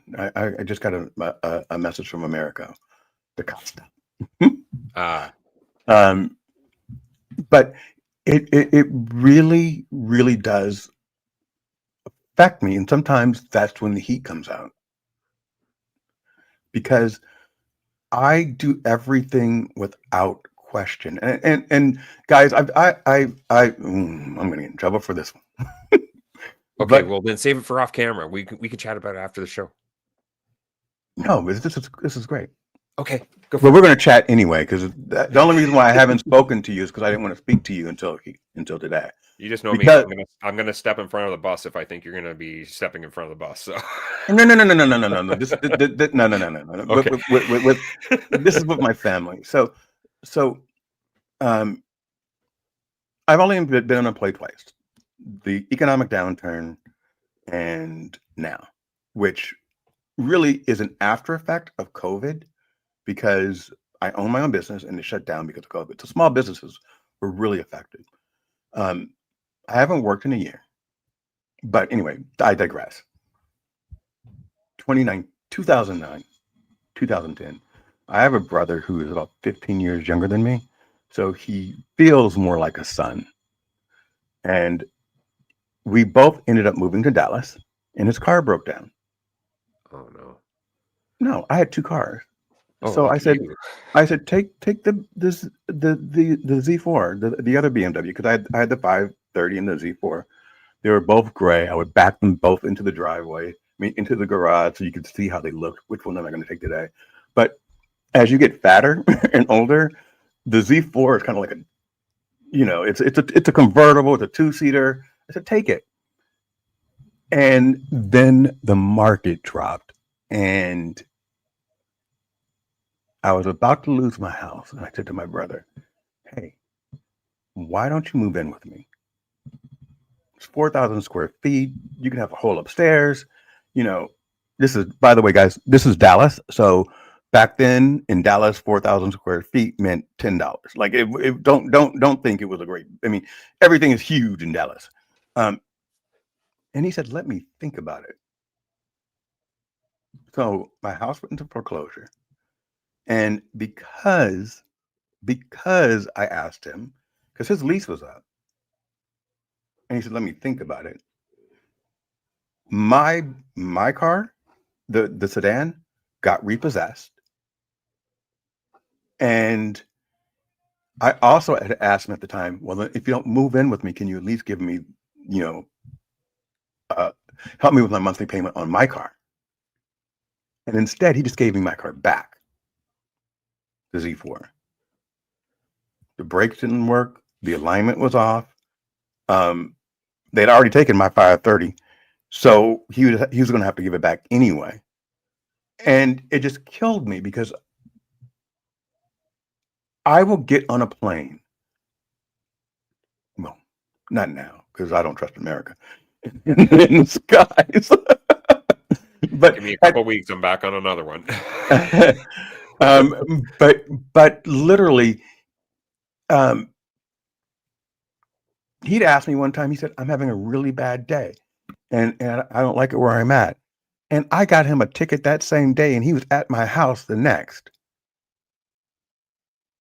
So it kills me because whenever anyone asks me for anything, I do it.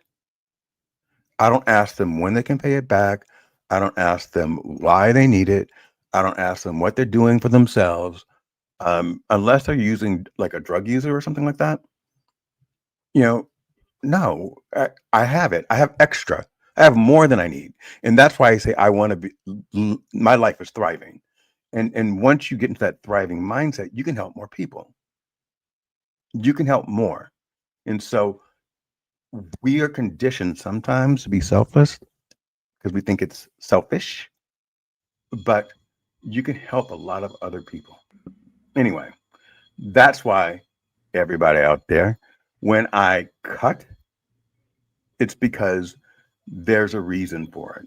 And the final thing is you don't ask someone that owns the show that's called UBU Live to not be themselves. So 100%. yeah, there's that. And you got Soul Man backing on that. Like, don't do it, and don't ask me back. No, you told me you didn't want me on there. So anyway, that's it. We'll go into the details later. Okay. And Mike has been, Mike LeBlanc has been like kind of pulling me back. He's like, Bill, let it go. Bill, let it go. Bill, let it go. And I'm just like, no, there's no. And I'm not stubborn. I am not stubborn. I'm open-hearted. I'm easygoing. I love everybody until you fuck with me. I'm absolutely stubborn. I'm Scottish. And do not take my kindness for weakness. Yes. Because I'm not weak by any means, you know. And there is, just because you're a caring soul doesn't mean you're a fool. Fist bump. That way. There we go. You got it. See? Nice. All right. So, ladies and gentlemen, what is the one question that you have out there about Aaron Gibson that you really want to know? And I do not want the question to come from Nick, Melissa, Leslie, or Felipe. I want a question, a solid question.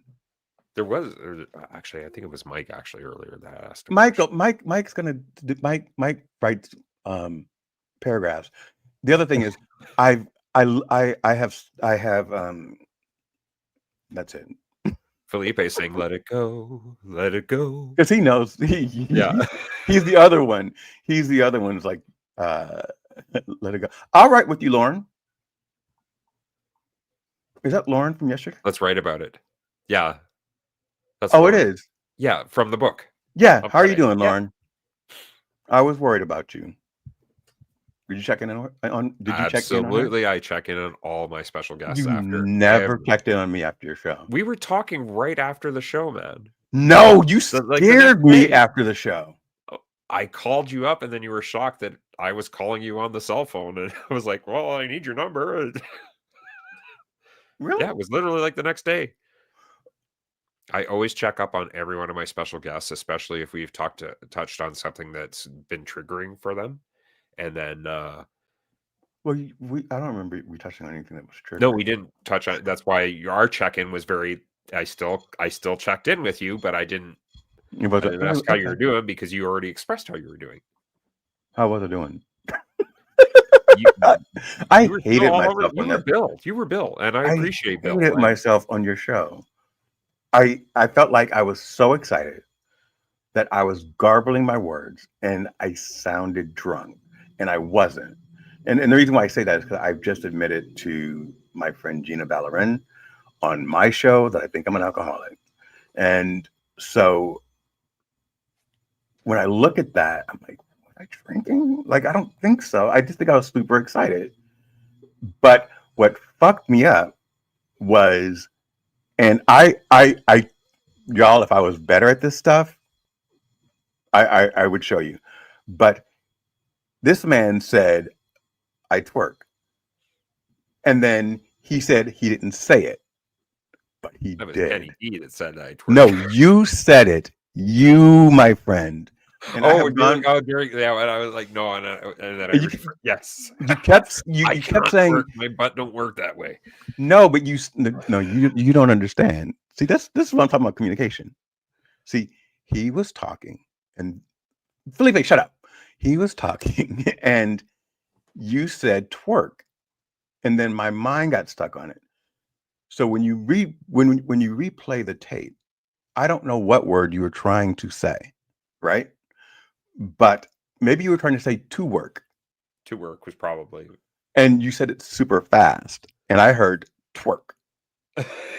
And then you're like saying, I didn't say that in my mind. I'm like, yeah, you did, but I can't argue with you because I can't say roll the clip. So that's where it kind of got kind of weird. I was like, okay, don't drink, please. You need to remember today. We've got questions. I think Mike actually just asked a question. Oh, Hold on.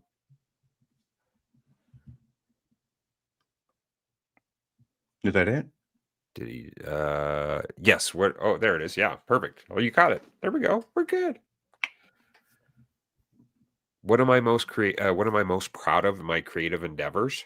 That would be my son. 100%. You did Nothing in this create him. world. tops him. He took 9 years to make. What? Why? I mean, do you want to talk about it? 9 years of trying. With my ex, we tried for 9 years. Literally, not at any given point. It was actually once we touched Ganesh in the Calgary Zoo that she got pregnant just before a trip to Disneyland, and it was You it was a touched blessing. who? The god Ganesh. It's the great big elephant god, the god Okay. of fertility. I All think right. it's Ganesh. And if you rub the belly of Ganesh, apparently it increases your chances of fertility. And strangely enough, there was another couple there that apparently touched that elephant as well, or Ganesh, the goddess. Aaron, when you sat in your car with nowhere to go, what would go through your mind, and what did you have a sense of desperation? Absolutely a sense of desperation. A lot of it was fear. It was fear. I was terrified of losing my son. I was terrified of living on the streets. You will never be homeless. That will never happen. That will never happen. Not with what you're creating. Not again. No, not with what you're creating. There's so much love surrounding you that just keep moving forward. Just keep moving forward. Will do. But anyway, finish going through. Did you have a sense of desperation? Yeah. Just finish answering that. Absolutely did have a desperation for just trying to find a job so that I could pay the bills and I didn't have to again explain to everybody that I was living out of the car, because the people that I was living with were not healthy to be around. Okay, in your video music endeavors, anyone song show something that you did pro bono? He's done a lot of I've- stuff pro bono. I've done I donated Careers, Chaos, and Coaching. That their intro was donated. Initially, but I'm one of transparency. Initially, I had gifted Melissa Houston with her intro, but she insisted on paying me for it, so she did that. Leslie Flowers was also gifted with her intro this year for Mind Over Matter Mondays.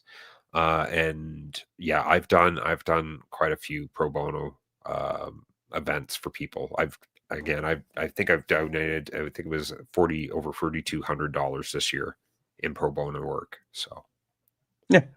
Do you want to? why should we have expectations of anyone? Goodness, I have lots of friends. I don't expect them to buy every book I publish. That's so silly. Well, Nick, no, not everybody's going to buy the book that we publish, but we're going to draw in the right people that want to buy that book. Absolutely. Absolutely. I think you should read your full chapter one day of the first one. Only for Nick. Only for Nick. Only No. I'm not asking you to do Oh. it here. No. I'm not asking you to do it here. But I think one day that would be great because it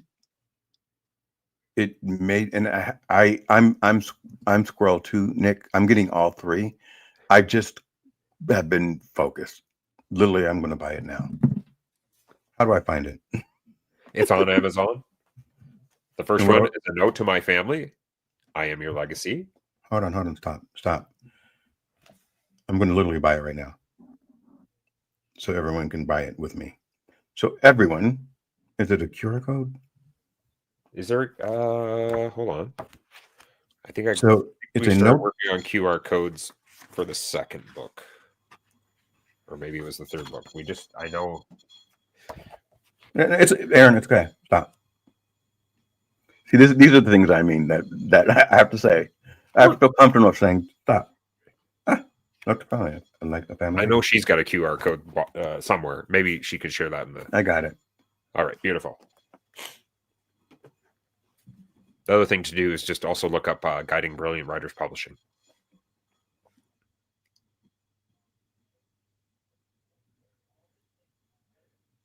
And while he's doing that, So I'm going to do the paperback, absolutely. and I'm also going to do the audio because I happen to prefer audiobooks because I believe I have ADHD, and I recognize that because I love my brother, by the way. So I'm just saying I'm going to get in trouble because he's like, that was 15 years ago, and why are you talking about it? He's going to give you a noogie later. Yeah, I love him. I love him so much. And it was just me saying, using him as a LinkedIn doesn't allow to go live more than 15 minutes early or more. LinkedIn doesn't allow you to go live more than I don't know what the hell's going on with LinkedIn. Oh, I just figured out what happened to LinkedIn. What? Hold on.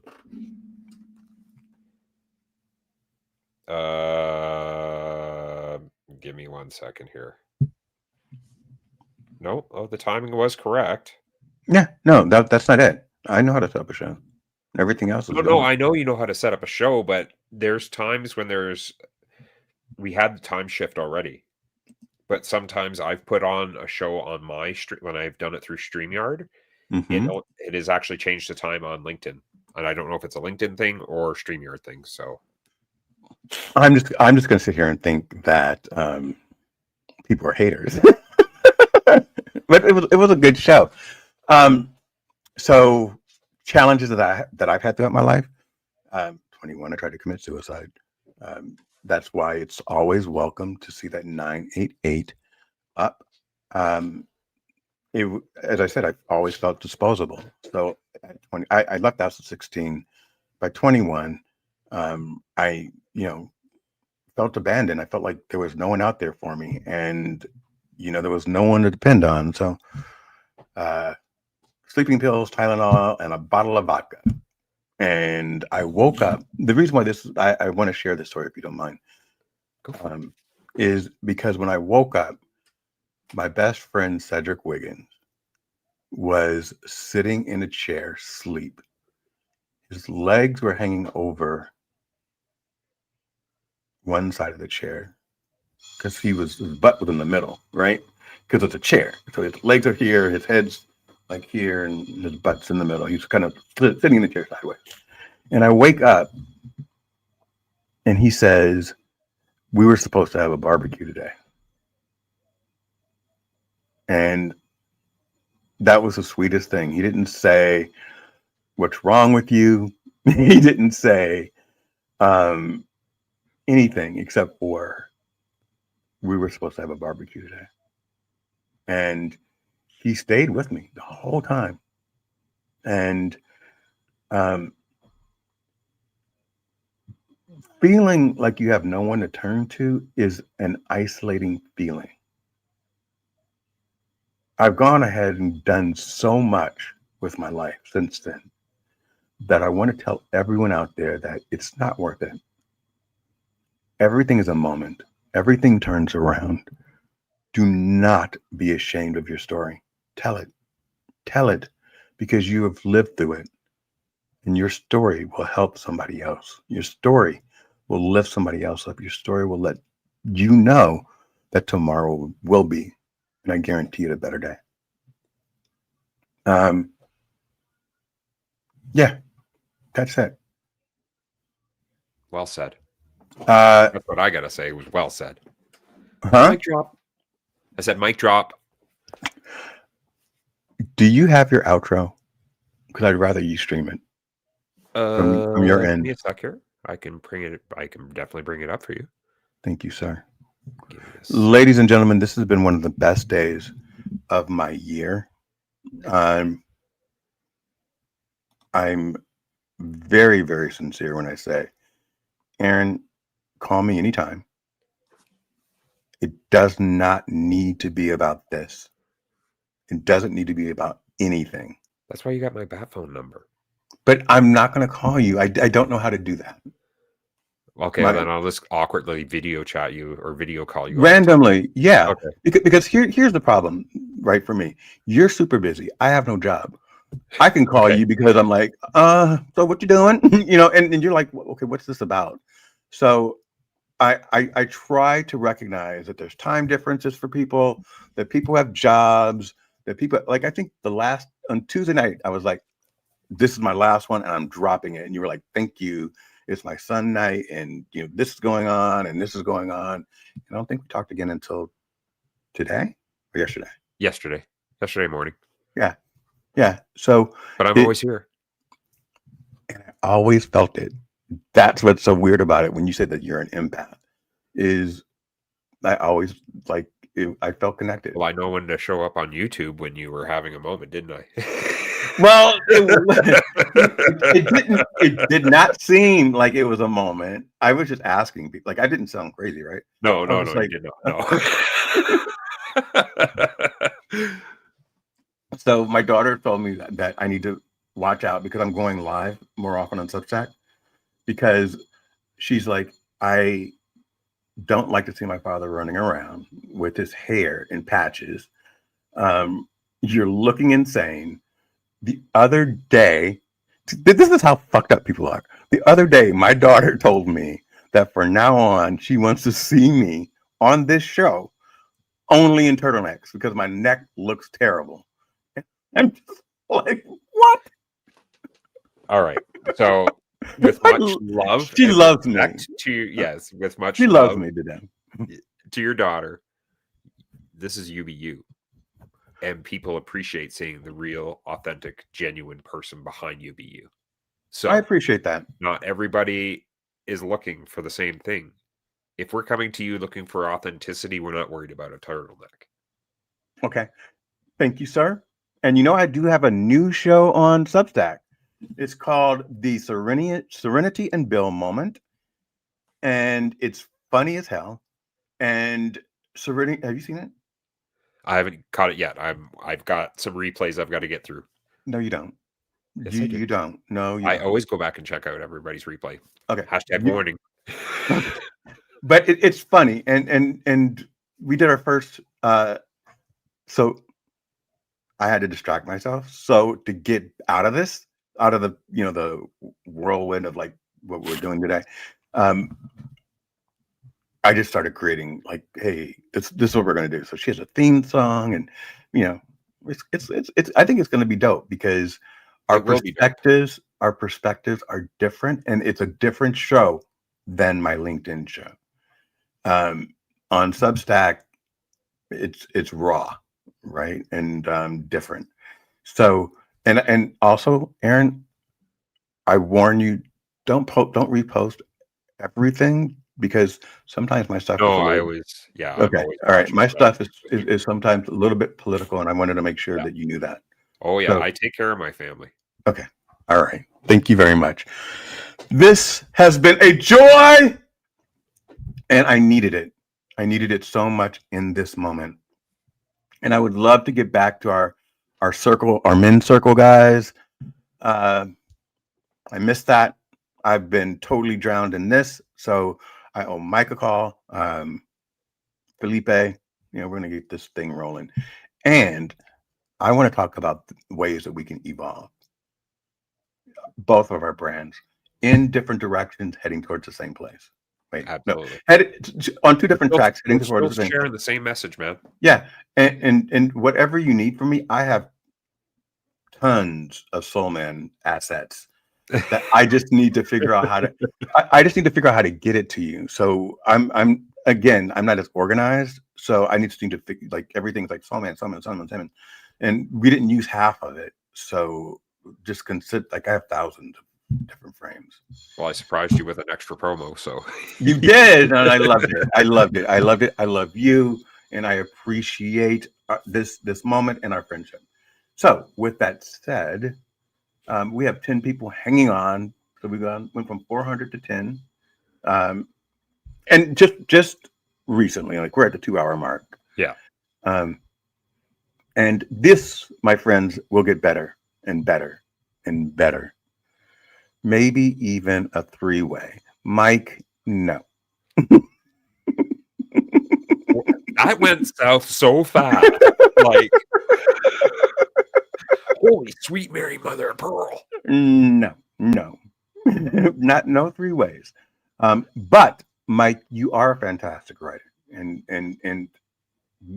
I think that whatever I can do to help you. You know what I'll do, Mike?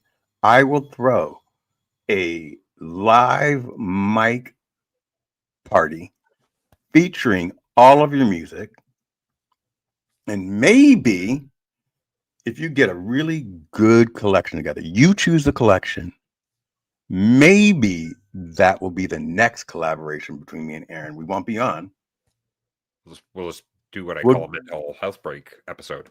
Yeah, we'll watch and enjoy music. Yeah. We can we'll help you, Mike. Don't worry about it. Bill's. Oh, well, never mind, Mike. we just gave you this big platform, and you're like, okay, don't see this is I don't know. All right, love you, put him on Aaron. the spot. We put him on the spot. Did we? Yeah, Mike. Now he's mad. Okay. We love and appreciate him. He's got some fantastic work, and if you haven't checked out Mike LeBlanc's stuff, you've definitely got to check him out. He's writing from the heart too. So yeah, let's do it. I mean, let's do it. We'll talk about it. We'll coordinate. Yeah. So coordinate. I will get with you. Call me anytime. You didn't send me the outro, bro. Yeah, it's already up there. Oh, this one. It's fall 2025 SML outro. Oh, you guys. Hey, everyone, thanks for hanging in. We love you guys.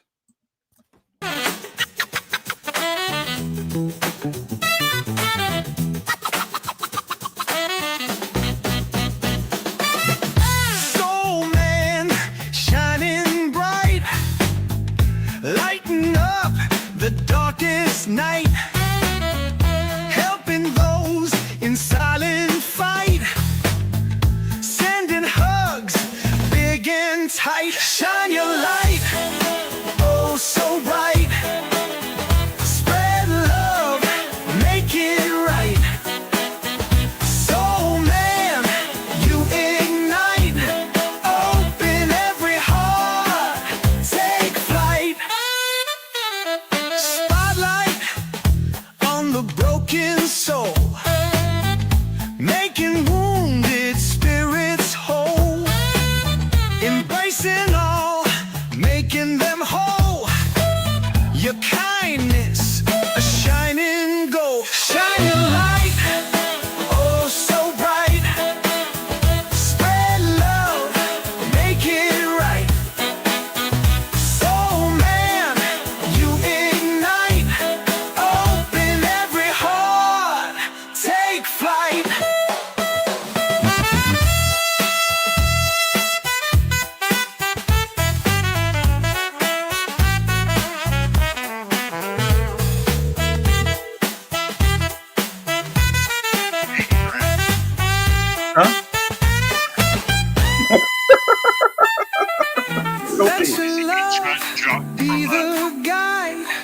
Oh, I didn't see you. In you, Oh, you're in all the fear okay, subside. Together we'll stand with pride. Your warmth, a healing tide. Shine your light, oh so bright. Spread love, make it right. So man, you ignite hope in every heart. Take flight.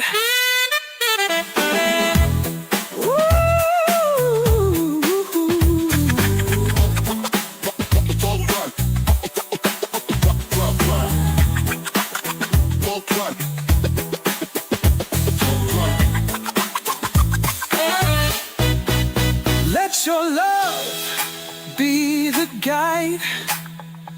In you all fears subside. Together we'll stand with pride.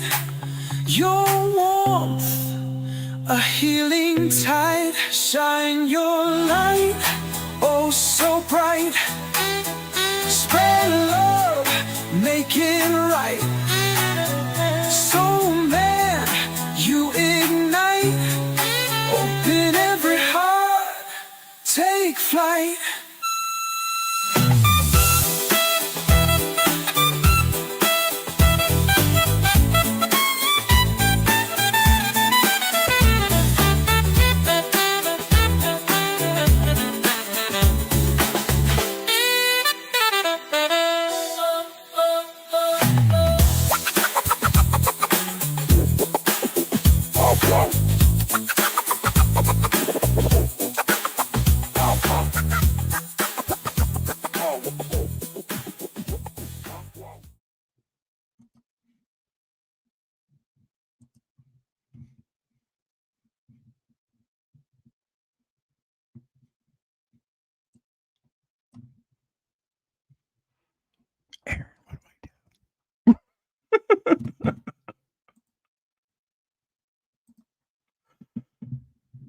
Okay.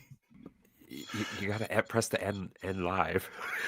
Hold on. I have to, but I have to take my outro out. I forgot. Oh, Hi everybody. we could play your outro too. It works. No. Then it would be another 2 minutes. No one's here. But it's still live. But it's still live.